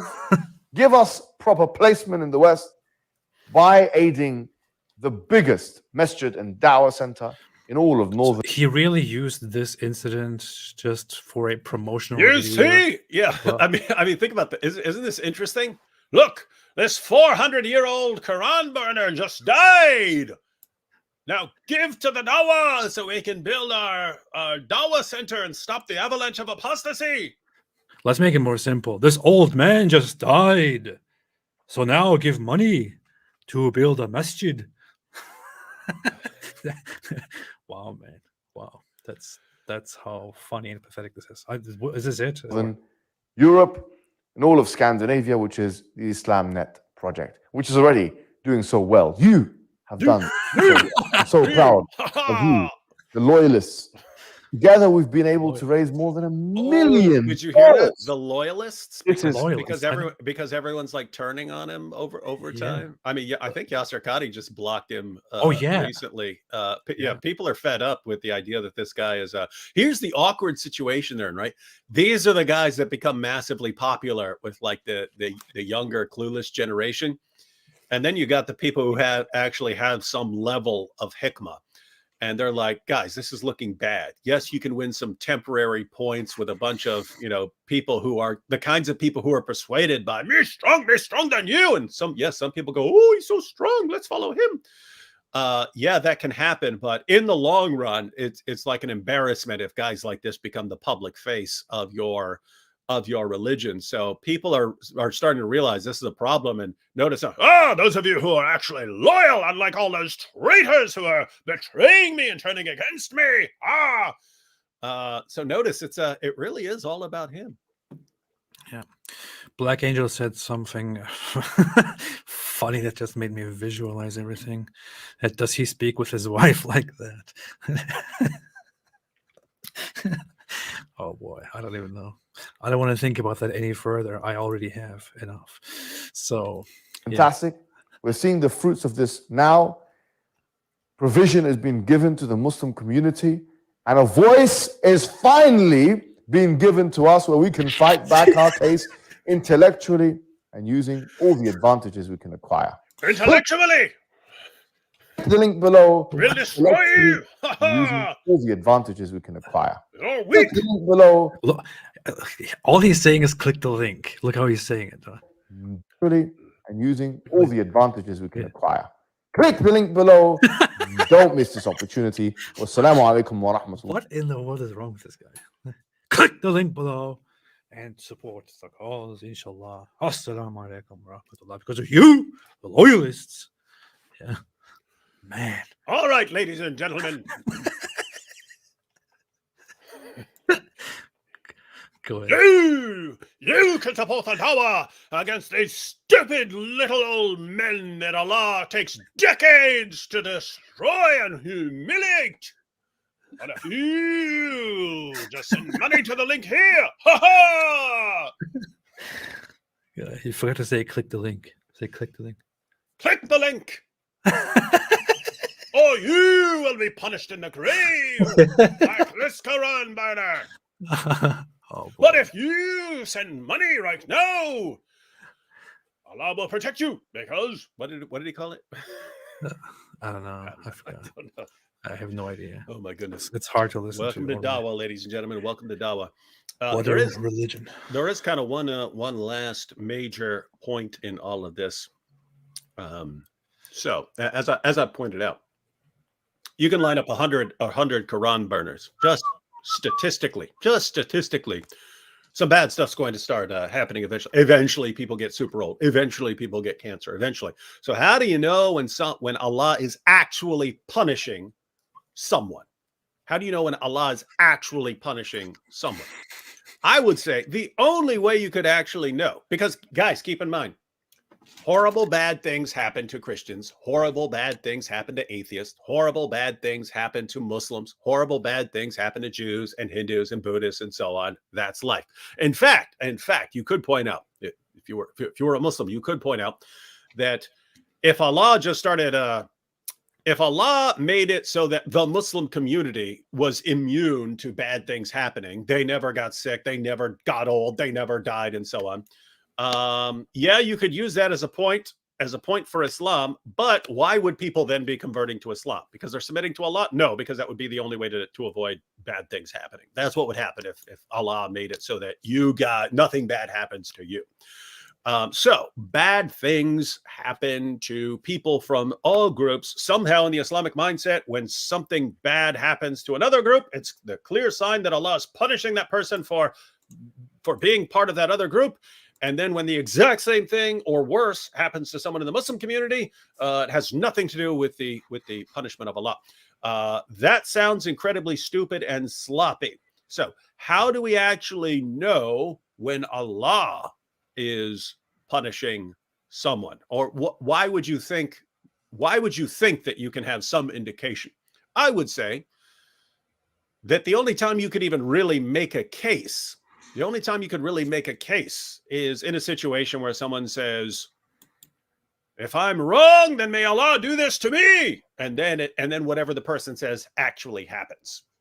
That's what I would say. In other words, if horrible bad things are happening to people from all groups, then bad things happening doesn't give you a lot of evidence to go on.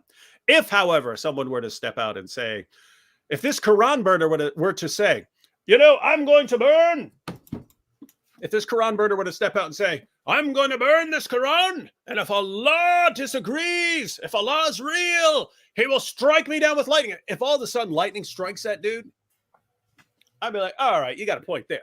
This guy said, man, lightning was going to strike, and then lightning struck him. Right there, I would say, okay, that's a different kind of situation. Wouldn't be 100% conclusive because lightning does strike occasionally, but that would be a good connection to make. So those are the times when you can actually say, hey, maybe there's a point here. But what happens when we actually apply that reasoning to Islam?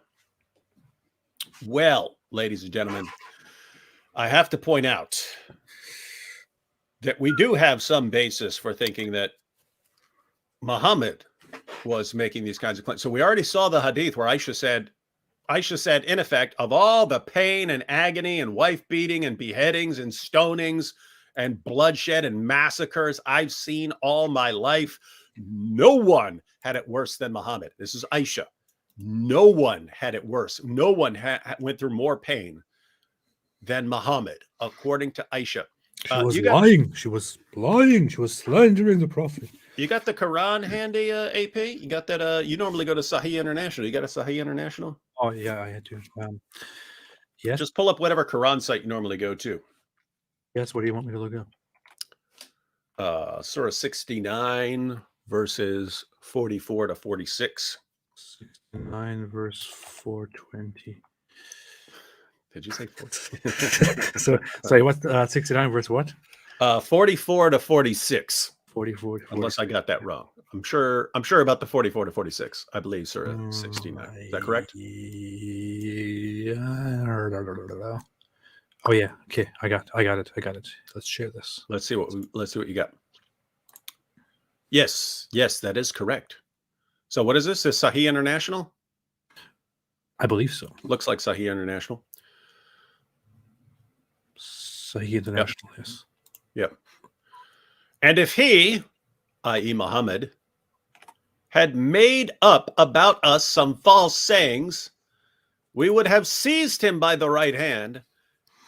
Then we would have cut from him the aorta. Huh. So what do we have here? So notice, guys, this is Muhammad receiving this revelation.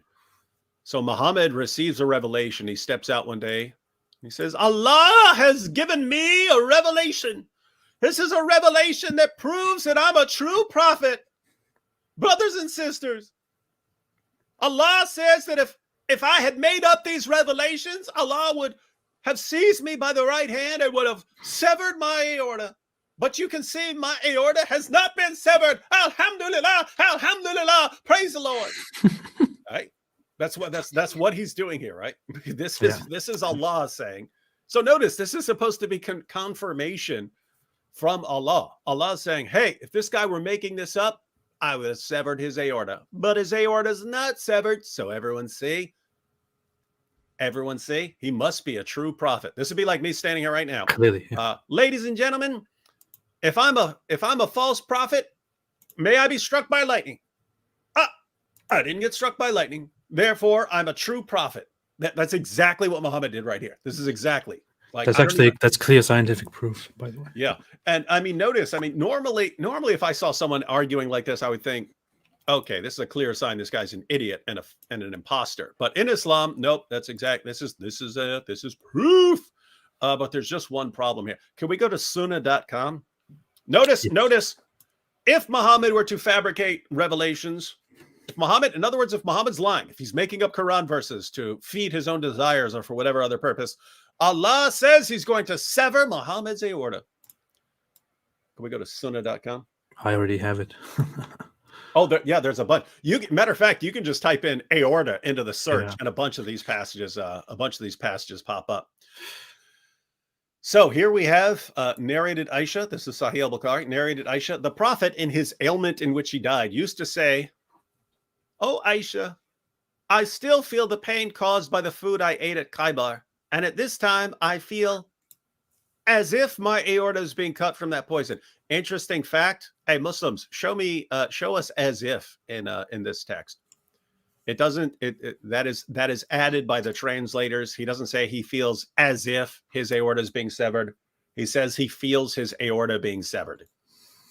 Muhammad says, "I feel my aorta being severed." Now think about that. Think about that, ladies and gentlemen. The guy who receives the revelation says, if I'm making this up, if I'm lying, if I'm a false prophet, Allah will sever my aorta. And then he dies. My aorta, I'm dying. It's killing me, my aorta. Are you serious? Are you serious? So you've got, I mean, just imagine again, if I stepped out and I said, if I'm a false prophet, Allah will strike me with lightning. If I get blasted with lightning, or even if I die by lightning years later, every last Muslim in the world would say, you see, this is the proof. You normally don't have that. But right here in this one case, you've got this guy saying, if I'm a false prophet, here's how I will die. And then he dies. My order, just like Allah said in the Quran. He'll just exactly like he said he would do to me if I were a false prophet fabricating his revelations. How after this? I mean, after this, the only response any Muslim can give after this is someone dying it is of no evidential value at all whatsoever. At all. So notice the multiple problems you have. If you say, oh, this person died in a lot of pain, therefore he's under Allah's curse. Well, according to Aisha, Muhammad went through more pain than she had ever seen anyone go through. So if you're going to say it about some other person, if you're going to say it about a Quran burner, you have to say it about your prophet. Or if you're going to say someone died in some particular way and that this is evidence that Allah killed him, you have a much stronger case for Muhammad than you have for any other person in history. This is a guy who said exactly how he would die as a false prophet, and it's exactly how he died. Yeah. Yep. And yet you don't conclude it here, but then, oh, a 400-year-old Quran burner died. You see, this is why you need to give money to our new Dawah Center. What is this religion, man? What is this? What a religion, man. Go to one or two more passages. Okay. Matter of fact, I think the ones from Abu Dawud are pretty similar. So we'll just read one of those. On the authority of his father, Mubashir said to the Prophet during the sickness of which he died, what do you think about your illness, Messenger of Allah? I do not think about the illness of my son. This is the mother of the guy who died because he ate the same poison Muhammad did, but he actually ate it. Muhammad didn't. Muhammad spit it out. I do not think about the illness of my son, except the poisoned sheep of which he had eaten with you at Khaybar. The Prophet said, and I do not think about my illness except that. This is the time when it cut off my aorta. What did Allah say would happen? What did Allah say would happen in the Quran if Muhammad's a false prophet? Allah would cut off his aorta. And here's Muhammad. This is the time when it cut off my aorta. Guys, I have no problem with a Muslim saying, that's no evidence. That's no evidence. Fine. You forfeit the right to ever claim that anything anyone goes through is evidence of anything. That's the point. If this doesn't count, if this is nothing, then great. Don't ever claim that anyone's suffering is any kind of evidence for anything. Yeah. But if you're going to claim that anyone who goes through anything is some sort of evidence, we've got greater evidence that your prophet is a false prophet based on that. Yeah, precisely. If you don't accept this, then you can never, ever say that somebody was punished by Allah because of how they died later when they were an old man. So yeah, we should always keep this in mind. And with that, I want to address this issue one more time and say, if the death of an old man who is about to die is being used to say, look, the enemies of Islam are being punished by Allah because of what they did, then I would like to make it very easy and ask Allah one more time to show us that he means it. Show us that you mean it, Allah. So here in my hand, I have a Quran, right? It's a Quran. Nothing weird in it. Here, it's the Quran, right here. It's a dictionary. It's the Quran. So I want to. So if we are doing what these Dawah guys are doing, and we are using evidence in such a way, how about we use it like this? I say now, if I am doing something terrible, if Islam is true, if I am lying and I'm completely wrong about all of this, and we are wrong, Allah should strike me dead make me fall to my death right here, make me unconscious, before I am able to rip one page of this Quran. If Allah is true, if Islam is true, if I am lying, if I'm wrong, Allah should prevent me right now from ripping this Quran. Right now, not punish AP 70 years from now. Yeah, not when I'm 95 years old. When he's an old, shriveled up old man. Not when I'm 95 years old and I can barely function by myself. No, right now, prevent me from ripping up this Quran. Too late. See, you went back. You went. See. What does this prove, David? What does it look? I don't know what you're doing, man. Allah, come on. There it goes. Where'd my popcorn go? Allah, are you there, Allah? Dear Allah, are you there? No.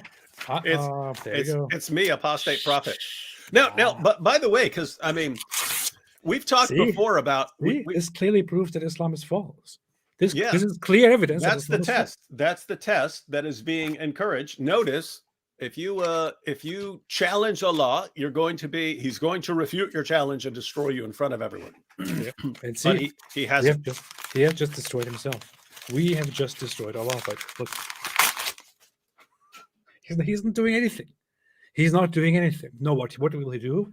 He will wait until I'm 95 years old, and then there will be a YouTube Dawa channel in the weird futuristic metaverse where some Dawa guy, when there are no more Muslims left in the world because they have all left Islam, will pathetically say, hey, many decades ago, this guy was a YouTuber and he said terrible things and now Allah took his life and this clearly proves that Islam is true. But no, here we see very clearly that Allah doesn't care in the moment. He doesn't care.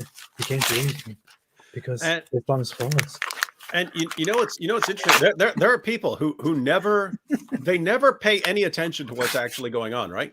Like what if AP were just randomly going around taking books and ripping them up, I would say, okay, that's silly. Even if you were like, oh, I disagree with Islam, therefore I'm going to rip up the book, I would think that's silly. This is your dawah. These are your dawah guys, ladies and gentlemen, saying that the test that confirms that your religion is true is that Allah punishes people who desecrate his books.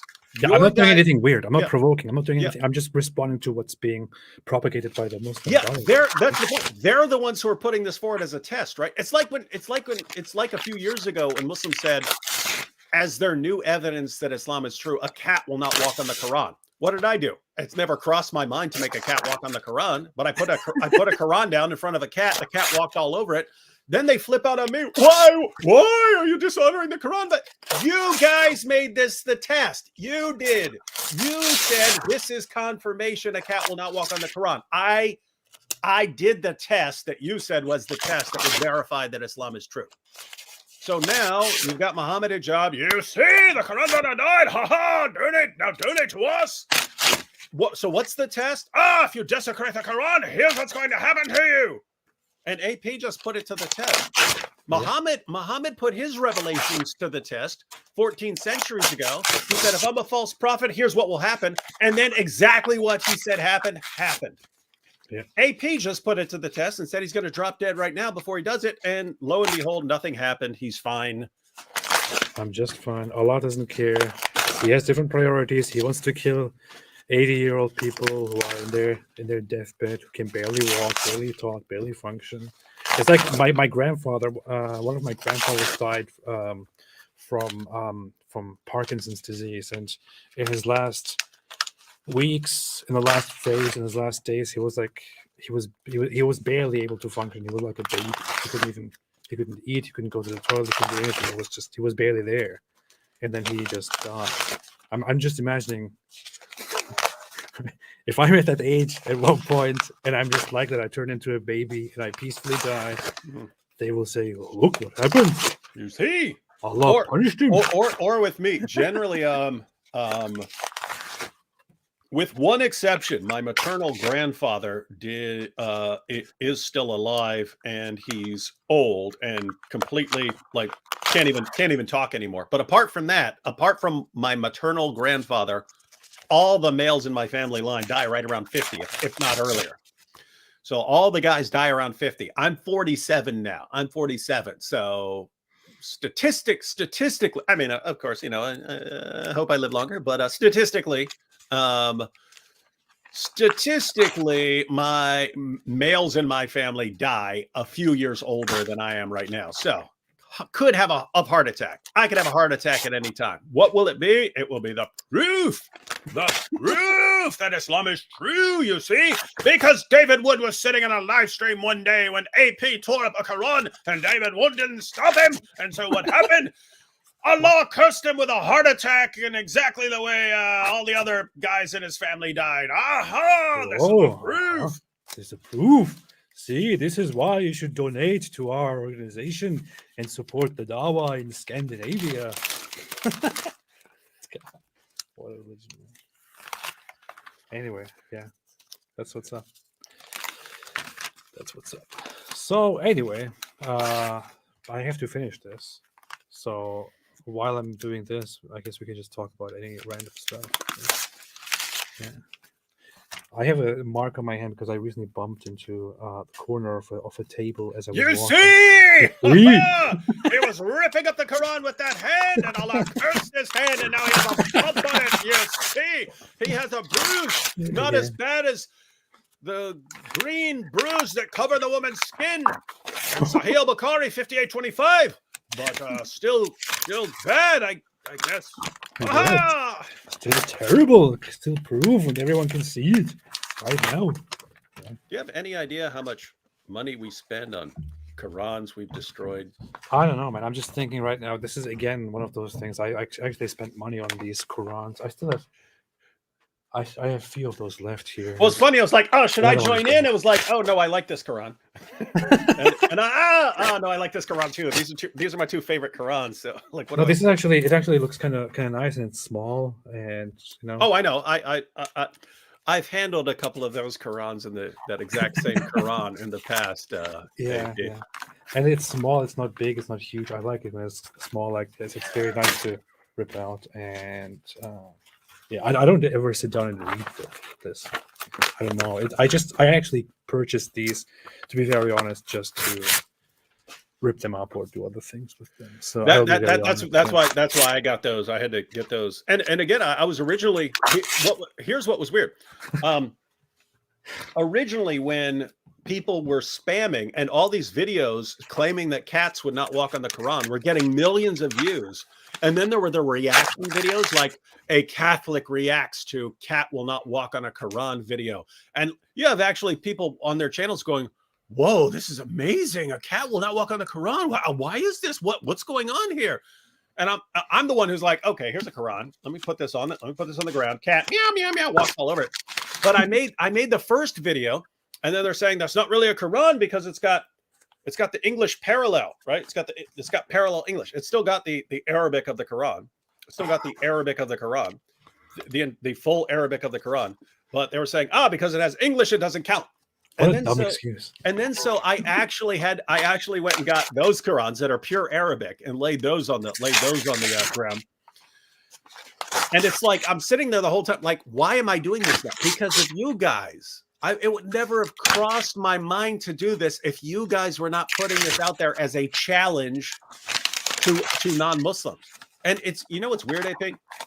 They really seem to think that on some deep level we like actually care about the Quran, and they're surprised to find out we don't, right? Like remember because what's his face? EA Dawa pointed it out. Or the guy who was talking to, one of them pointed out taking a bite out of Surat Al-Fatiha. Yeah. You were there when I took a bite out of Surat Al-Fatiha. You remember that? Yeah. After that happened, if everyone remembers what that situation was, that was Muhammad Hijab saying he's launching this campaign of threats and intimidation against people's wives. No longer against us, it's against wives, right? And then so I said, no, you're not. I'll take a bite out of your Quran. and then that stuff stopped. But then they go around and they say, look, do you remember he was going to William Lane Craig and all these other links? Look at what David did. How could you support this? And they think all these Christian apologists are going to be like, oh my goodness, I can't believe David took a bite out of the Quran. No one actually cared. Well, James White. James White is the one exception. Oh yeah, that is the one person who actually, oh, this is wrong, right? No one else cared even slightly. They did not care. And if anyone was confused, I would eventually be talking about it, and someone would go, "Oh yeah, what's up with that? You took a bite out of the Quran. What was going on there?" Once I explained the situation, every single Christian except for James White that I'm aware of, when I say, "Hey," he says he's launching an attack against people's families instead of against them, and this is the way to stop him and make him stop. Every last person goes, "Oh yeah, you got to do that." Why? No one cares about the dumb book. No one cares about this book that calls us the worst of creatures.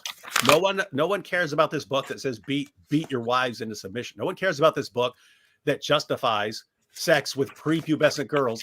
Not according to me, according to Muhammad Hijab, who says if you just read the Quran, you would conclude that you can have sex with a 5-year-old. Yeah. That's disgusting stuff. What on earth makes you think that we deep down respect this book? I cannot believe you went through the entire Quran. I have no respect for this book at all. Well, it's not a book anymore. It's not a book, it's a cover. But I have no respect for the Quran at all. Not in the slightest. I don't even get a little sense of, oh no, I don't get anything. I don't cringe a little bit. I don't even get a little bit of a weird feeling about it anymore. It's just completely irrelevant to me. It doesn't matter. It is just a book. It is just a collection of pages of paper put together and surrounded with this cover to make it look nicer. I have no respect for it at all. I get a Quran. I buy a Quran. I have it at home. Even if I didn't have a problem with the Quran itself, I would simply have one at home. Just like I have Bibles here. I have different books here. I would appreciate maybe its value as a historic, book that belongs to a certain religion. I also have different religious things laying around here. Look, I have this in here, not because I love it, not because I appreciate it or believe in it, but just because I appreciate historical and religious artifacts and things. But here is the issue. To me, this is only a book, but to many of the people out there who love to engage in terrorism and online terrorism nowadays, this is absolutely protected. Nobody can do anything bad to this. They claim that somebody who desecrates this Quran will definitely be punished by Allah. Allah will, in near time, strike them down and burn them and do all kinds of terrible things to them. And people think they can say all kinds of horrible things about us, and we cannot do anything in return. And here I am dealing with your words and your sentiments, with Muhammad Hijab coming here and saying that somebody who burned the Quran got punished and died an excruciating death because he engaged in a Quran burning event, and this clearly shows that Allah means it and Islam is true, and you should now donate to an Islamic center. I am just doing this as a response, not because I care so much about the Quran, but because you care so much about the Quran that you disregard human lives and use them for your pathetic ideologies. That's just all that is going on here. To me, this is just paper, nothing else. Tell us what you really think, AP. I hate the Quran.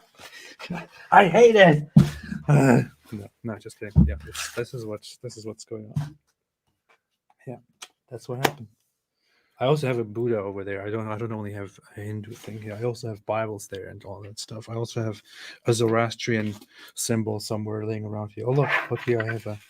I have a Zoroastrian thing here. This is this old Zoroastrian symbol of actually a pre-Zoroastrian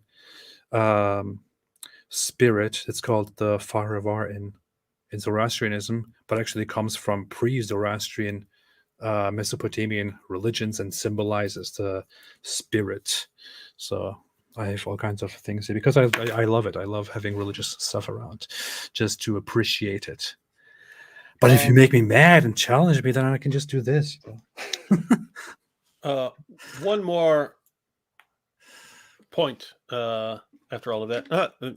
Just caveat: I can neither condone nor condemn the actions of the apostate, although they're hilarious.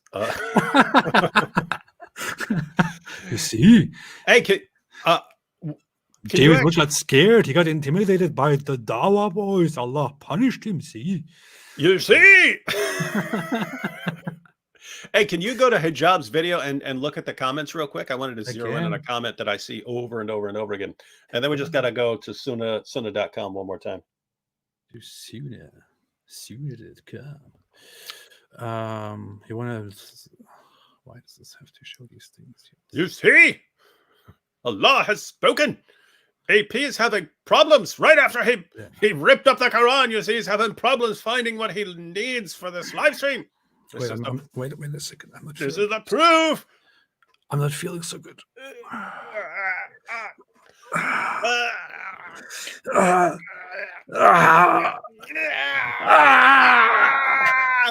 Oh, I was wrong for opposing child marriage. Oh, okay. It's actually okay, ladies and gentlemen. Let me join EA Noah. All right. All right. Yeah, here. Where is this? Here it is. This is it, right? Okay. No, my heart. Okay. See, nothing happened, guys. Nothing happened. What did you just say? You wanted to zoom in on a comments? Just scroll down a little bit. There we go. That slipstreams. You see, it's like the third comment down. Oh yeah, here. Yeah. This is what we get. This is what I get over and over again.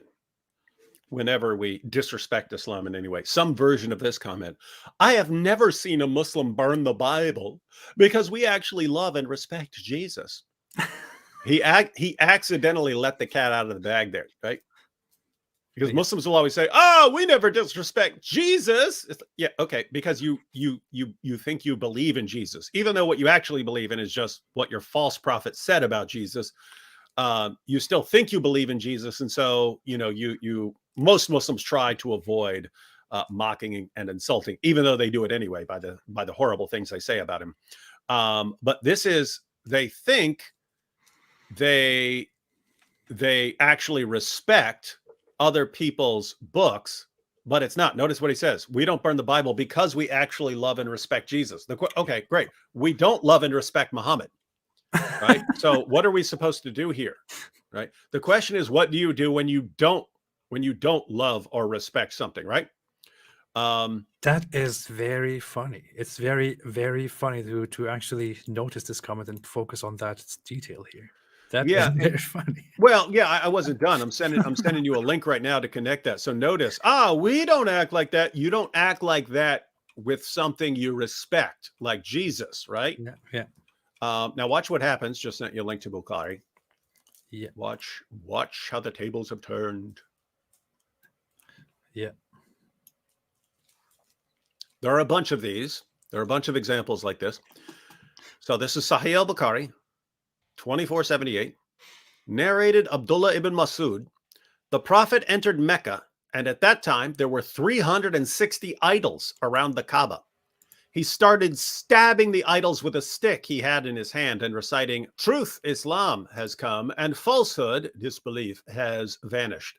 What did Muhammad do when he got power over the pagans? He walked around to their idols and started stabbing them with a stick to insult and degrade their sacred symbols. And this is just the amazing part, that tolerance and respect are always really one direction in Islam. It's, we'll be tolerant and respectful when it's convenient for us in return. Once they gain power, you have this. And you can actually, I would recommend reading Robert Spencer's History of Jihad. He goes through what happened when Islam conquered like Hindu lands. They would take over the Hindu temple, smash all the idols, and sprinkle the parts of the idols on the ground outside it, then turn the temple into a mosque, and they sprinkled the pieces of the idols they smashed around their new mosque, which was a Hindu temple, so that they could walk on the idols as they walked into the mosque, right? Show me an authentic Muslim who has a problem with that. They would look at that. Yes, you see, that's what we do to your idols. Ha ha. What did your prophet do? What did your prophet do to idols? In other words, not when it's about Jesus, whom you claim to believe in, when it's idols that you claim to reject. How do you treat them? He walks around stabbing them with a stick. Ha ha, look at you. Ha ha, you have no power over me. He's insulting and degrading their religious symbols. And yet, when someone does this to the Quran, it's, oh, we would never do that. You would never do that about something you actually believe in. We're not talking about that. What did your prophet do when it was something he didn't believe in? He insulted and degraded your sacred, the sacred symbols of the pagans. So answer me, why shouldn't AP do that with your sacred symbols? There's also a different incident, one of many, where Muhammad sent out, according to the Sirah, Muhammad sent out, so the biographies, he sent out one of his men, Khalid ibn Walid, and told him to go to a place called Nakla to destroy the image of the goddess Al-Uzza, which was worshipped by the polytheists. Muhammad, after conquering Mecca, tells his guy to go and to find the image of that goddess Al-Uzza, which is centered there in that region because people worship the idol there, and tells him, go and destroy it. The story also contains some weird mythological stuff where the goddess actually comes to life as an alluring woman, but then he goes and just kills that woman. And Muhammad then says that was the goddess. So the funny part about that is that he just goes and kills a random woman, then comes back and Muhammad says, yeah, that was hers. But so according to that story, Muhammad actually did approve of destroying the idol of a goddess. And here's also another issue, one that I made a video about, people will remember, where there was a pre-Islamic temple called Dhul Khalasa, which was also called the Yemenite Kaaba, or the Northern Kaaba. So that was in Yemen known as the Kaaba down there. It was similar to the Kaaba. And Muhammad said, will you rid me of Dhul Khalasa, of that Kaaba? So I went forth at the head of 350 horsemen of the tribe of Amas, and we destroyed it and killed whomsoever we found there. Then we came back to him, to the Holy Prophet, and informed him, and he blessed us and the tribe of Amas. So what's happening here is Muhammad is telling his people to go and destroy that other temple, which also happened to be a Kaaba in Yemen, and his guys go there and not only destroy the temple, they also kill everybody around the temple and come back. And Muhammad says, he doesn't say, no, we shouldn't have done that. We shouldn't have done that. No, we don't do that, no matter if we believe in it or not. No, he says, well done. May Allah bless you and your tribe. Why would I not do something as little as just ripping up a book, which I don't respect? I think it's disgusting.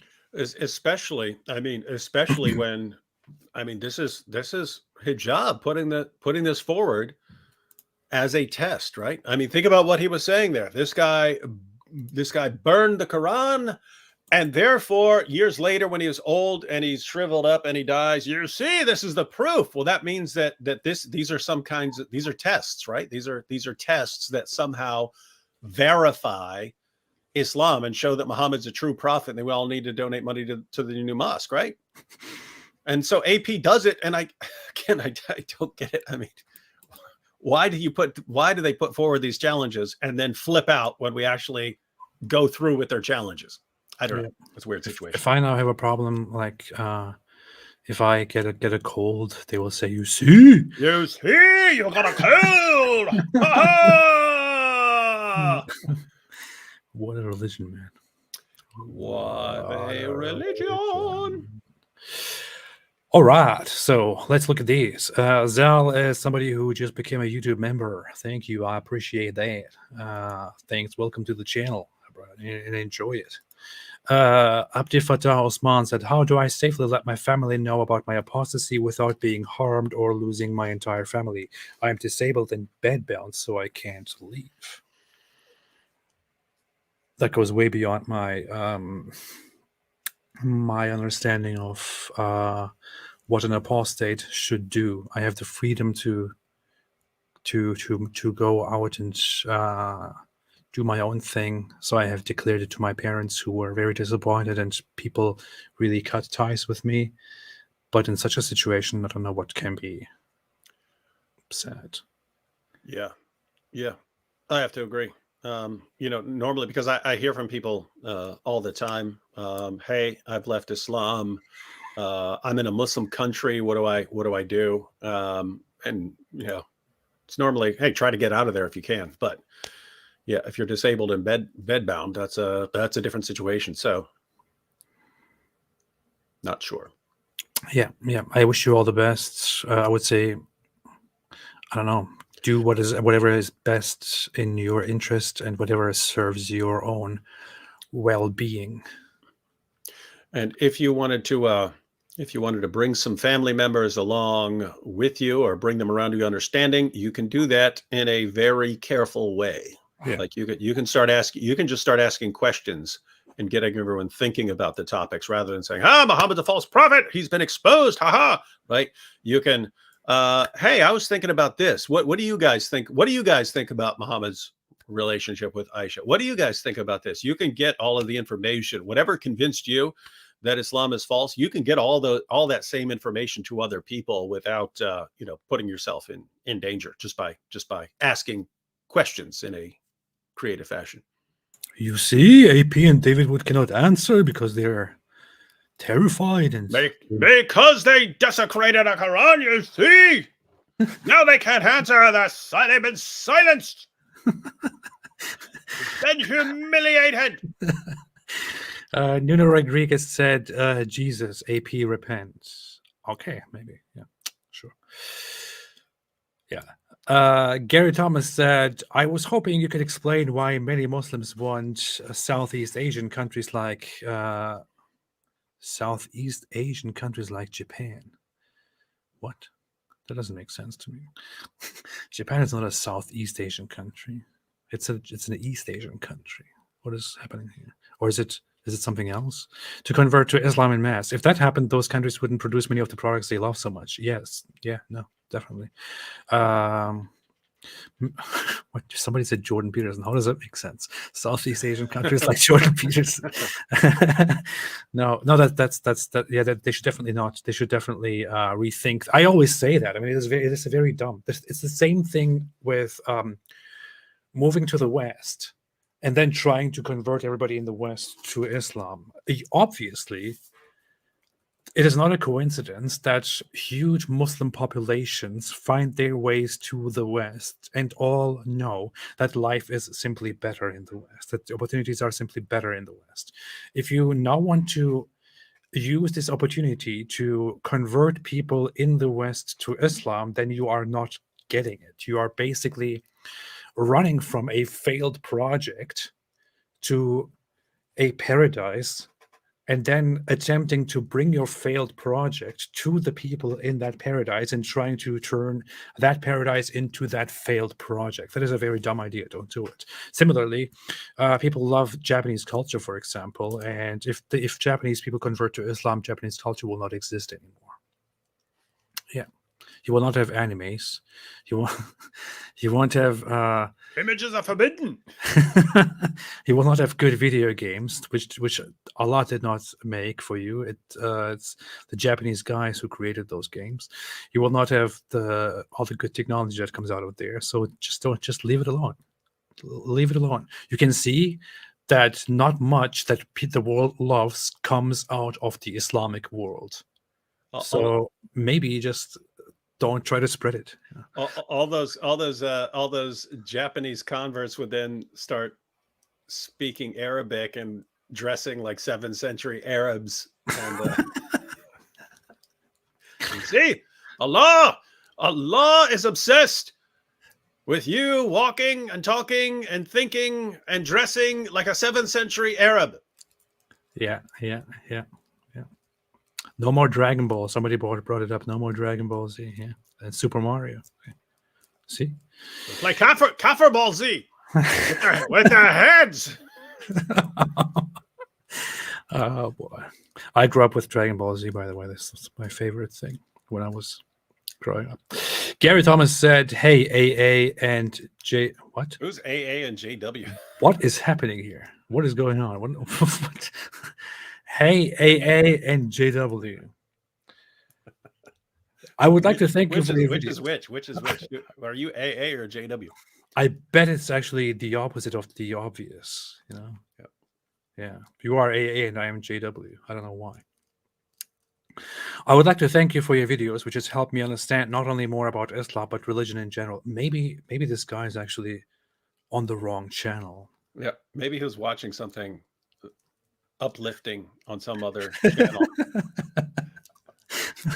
Yeah, but I have no idea what AA and JW are. Apostate, Ali, and John Wick, said somebody. Yeah, so you are John Wick in this case. I don't know. Yeah, interesting. But thank you. No, I appreciate that. Thanks for the super chat. Graze174 said, "Where were you in the hierarchy, David? Oh, the prison hierarchy. Where were you, David?" Oh, yeah. I mean, I had a violent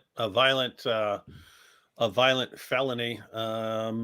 Yeah, people just, I mean, I wasn't, I mean, I was at first when I was still a slimy atheist, I was running my mouth quite a bit, but later I was actually pretty laid back. I didn't bother people. And so the basic rule is, if you're in there for a violent crime and you are not messing with people, which might get other people who are in there for violent crimes annoyed at you. So you have multiple people who are, in there for violent crimes.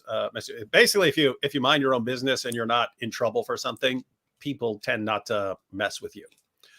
So if you're a snitch or a child molester, people are going to mess with you, and no matter what you do, you could be the nicest guy in the world, people are going to start messing with you. But yeah, so I was never like a dorm boss or anything like that. I was never a shot caller and stuff like that. But I didn't have any problems in prison. Well, how about that? Gary, I just read this. Man. Great, Gary. I just read this. Henry2817 said, "I used to argue with him Khalil, on his stream yard Yeah, about Christianity. It's crazy. I never would have known." I know it's sometimes that's how it is. I thought he was a good guy, but then it turns out he was. Yeah, but I mean, if you molesting listen a little closer, it's, well, as long as it's not boys, it's.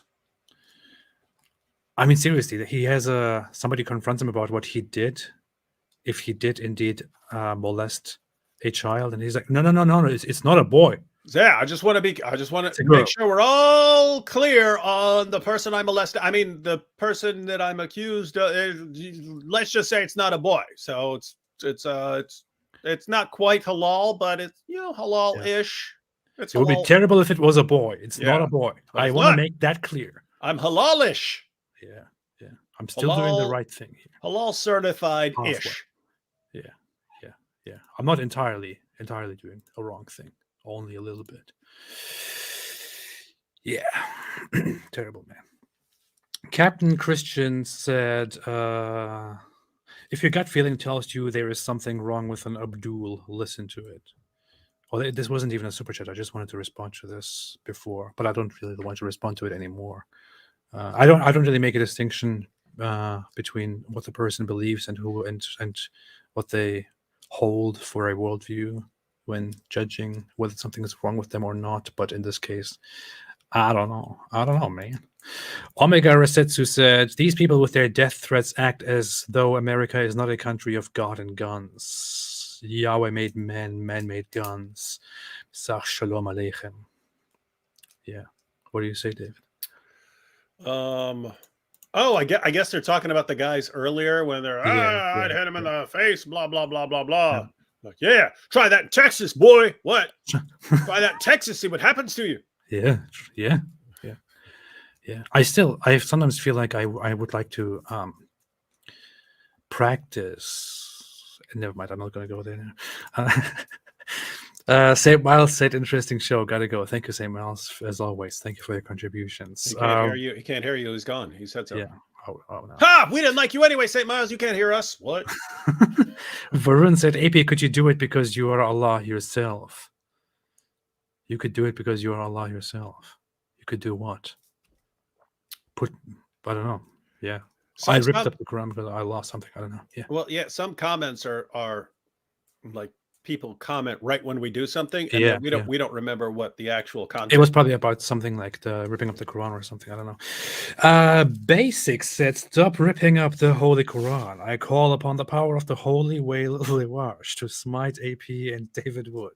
May Allah come to you in the form of horse sweat."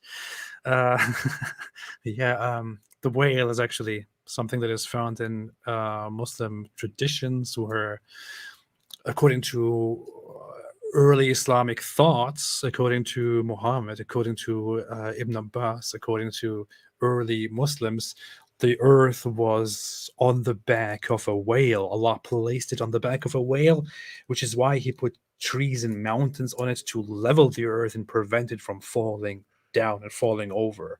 And that whale had different names, and this whale here is in question. And that whale occasionally gets annoyed and he starts flipping around a little bit, and that's what earthquakes are, and that's why Allah has to set down the mountains, because they're like tent pegs that keep everything from flopping all over the place. Precisely. Which, of course, is entirely scientific. John Spot said, "Rise and Fall, the Justin Downing story. A full-length documentary on EA Dawa will be out at the end of the month. Contact James is Tired for details." Oh, well, that sounds interesting. We know James is tired, so yeah, that's interesting. Yeah, he's a good guy. Yep. Wardoon said, "I understand Abdi Fattah predicament. It takes its toll on you to pretend to be Muslim when you are not. It's depressing indeed psychologically." I know too. I know that as well. It's pretty terrible. So I wish him all the best, and everybody else who is in such a situation where they have to pretend to be a Muslim. Oh, here. Oh, there's James. Speaking of him, James is tired. Hey, James, what's up? I didn't want to mention his name, but he's been on top of this whole issue with EA Dawa and everything from the very beginning. He also informed me about the developments, but since he's making himself public here, I would happily like to give him the credit. He said, "I know the case. If you have any questions." So, ladies and gentlemen, if you've been bothered or disturbed by anything during this live stream, don't blame us. Blame James is tired. He's the one who set everything in motion. So, oh boy. James is Tired said, "Apostate Prophet, I'm doing a video tomorrow with clips of Khalilullah and others discussing the case." Good. I will follow up, and I will probably also share that. James is actually, he has a history and a friendship with many of the people who were atheists, Christians, and Muslims discussing on a smaller scale religion. And he also had a long history with this guy, Justin Downing, or Khalilullah, who was now convicted for child abuse or sexual abuse of a child. He's also the one who put me in contact with Justin and who made it possible for us to have a live discussion about Islam. Of course, he had no idea that while all of this was happening, that guy Justin was sexually abusing a child at home. So he is disgusted by all of this too, and he is following and sharing stuff about it. And I'm pretty sure he feels like he has a responsibility here, and I'm very happy that he has informed me and the public about all that is happening. And yeah, I guess we'll be hearing from EA Dawa in about 12 to 16 years or so. Unless more on that. Unless he changes his mind and actually studies while he's locked up. Although, as I pointed out, Islam will be his only source of safety while he's locked up, because that is the only group that's going to protect a child molester. I wonder why. Yep.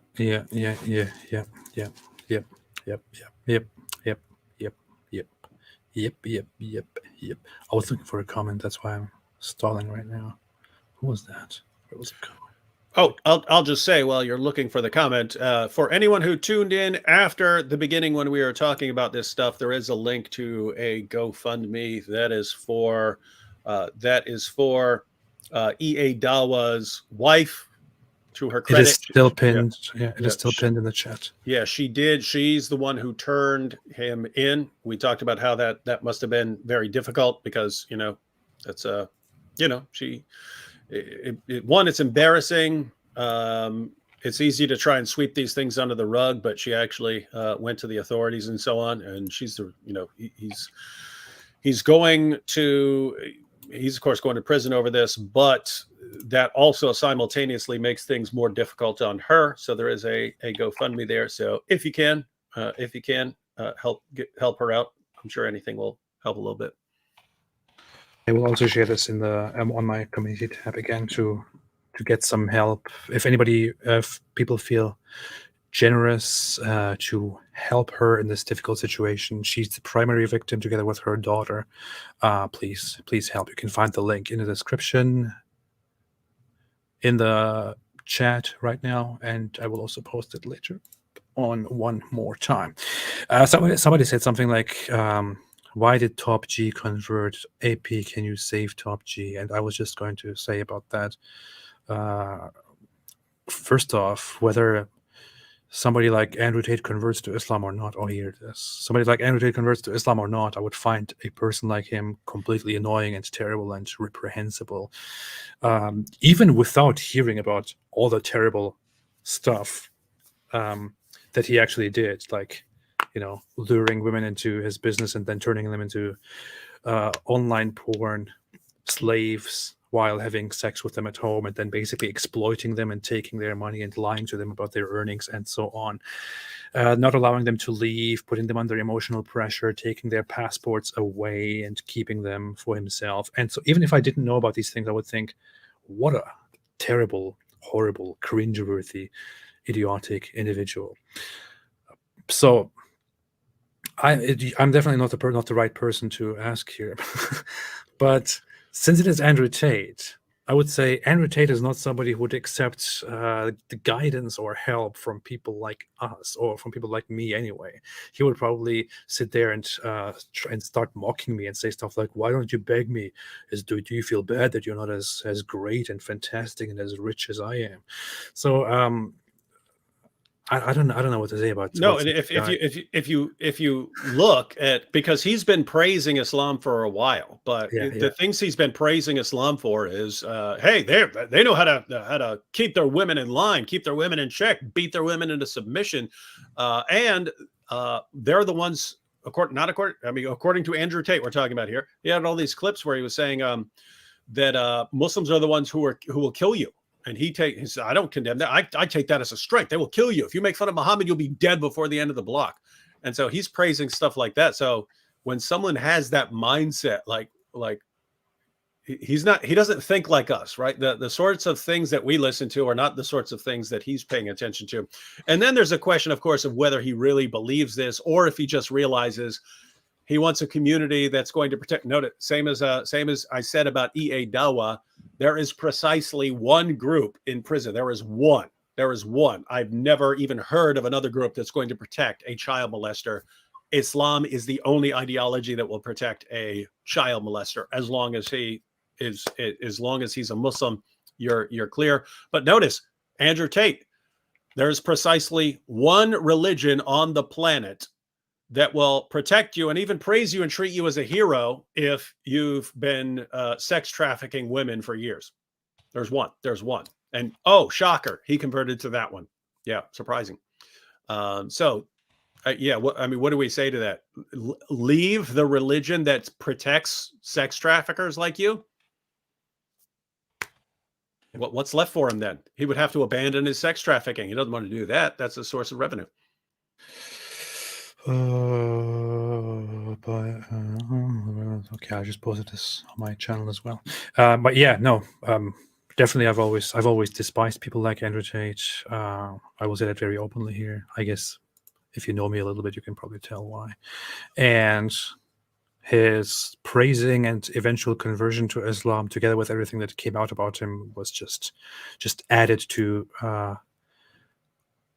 to me despising him even more. I think do- he's a horrible being. People should not look up to such individuals. And do you remember his brother whining, saying, because I think his brother has converted while they were locked up, but before that he was whining. He was going, Andrew Tate, he gets thousands of letters from Muslims while he's in here, and not one single Christian is writing me, even though I'm a Christian. It's like, you're sex traffickers. If a Christian writes you, he's going to say, "Hey, you need to turn away from that stuff." Not our hero, or we love you. You're really putting these women in their places, right? He was basically saying Muslims are supporting my brother no matter what in the world we did, no matter what kind of horrible things we did and we are accused of, but no Christian is supporting me no matter what we did. What is going on here? What a telling declaration there, right? Sure is. Oh boy. Oh boy. Yeah. So with that said, I think we have said enough today. Ivan Juarez said, "Why was Andrew Tate released?" Quick clarification here: he was not released. Yes, he was went to put house under arrest. Yeah, he went to house arrest. So the investigation against him is ongoing. Everything is ongoing. Nothing changed. He has just been placed in house arrest because his appeal, not to be detained forever, succeeded. So they placed him in house arrest instead. He has not been released, and I'm pretty sure he will not get away after lots of the stuff he said and did. Yeah. And with that said, I want to thank everybody for watching. And very quickly, we are going to be going live on my channel tomorrow. Since it is Easter, we're going to be talking. I've had some interesting discussions recently, and we've talked about it a little bit about how. I mean, there's always been a minority of Muslims who didn't believe that the Quran is actually denying the crucifixion of Jesus, and there are many Muslims today who don't believe the Quran is denying the crucifixion of Jesus. So we went through some of the reasons that they may actually be right, and the Quran may be saying something very different from what most people think it's saying. And so we went through that, but a lot of these passages also include after suggesting that Jesus died, they say something about Allah raising him. And so tomorrow, since it's Easter, we're going to talk about whether the Quran actually says Jesus rose from the dead. So that should be some fun stuff. And right after this, there is some friends are live over on LISO Elohim's channel. So I'm going to head over there. I don't know how long they'll be going. They might be wrapping up, or they might be wrapping up here pretty soon. But I'm going to go over there and. will you talk about boring stuff over there? No, it's going to be super dope stuff. Oh, okay. Not going to be all this boring stuff you always talk about. Well, oh, look at me, I'm ripping up the Quran. Ooh, so brave. So brave. Wow. I'm ripping up a book. Amazing. Wow, ripping up a book. Wow, look. Wow. Hey, let me see if I actually have privileges here to share a link. No, I don't. Wait, did the link share? Do you see a link from me? It shouldn't, because I'm not listed as a. How am I not a moderator on your channel? I don't even know who you are. All right, I'm posting test. Make me a moderator. Okay, post test. Test. Did you see test? What is this? Apologetics. What is apologetic? Yeah. Yes. I made you a moderator now. Yes. Am I a moderator? Yes or no? Oh, yes, I am. Yes. Okay. Here's the link. Here's a link to a live stream I'm going to go to as soon as we finish here. You're finished. Make me mod, boy. Progressive Overload said, "Make me mod, boy." Oh boy. Okay. So tomorrow we will be live on David Wood's channel, and David will now be live on a different boring channel, and we will get together again next week, and there will be a lot of stuff to talk about again. Once more, I shared a link to the GoFundMe in the chat, and I also shared it in the description, and I also shared it on the YouTube community tab. So if you want to support, go on there and support. And so click the link and support it, or whatever Mohammed Hijab would say in the situation. I should use that as telling people to support this channel. I should just add him saying, click the link. Yeah. And click the link because that will give you the hikmah. Do you want the hikmah? Oh boy. Yeah. And yeah, ladies and gentlemen, thanks for watching. Thanks for tuning in. And we'll be together again some other time. And is there anything else you want to say, David? Yeah, stay away from little girls. Yes. And stay away from Islam.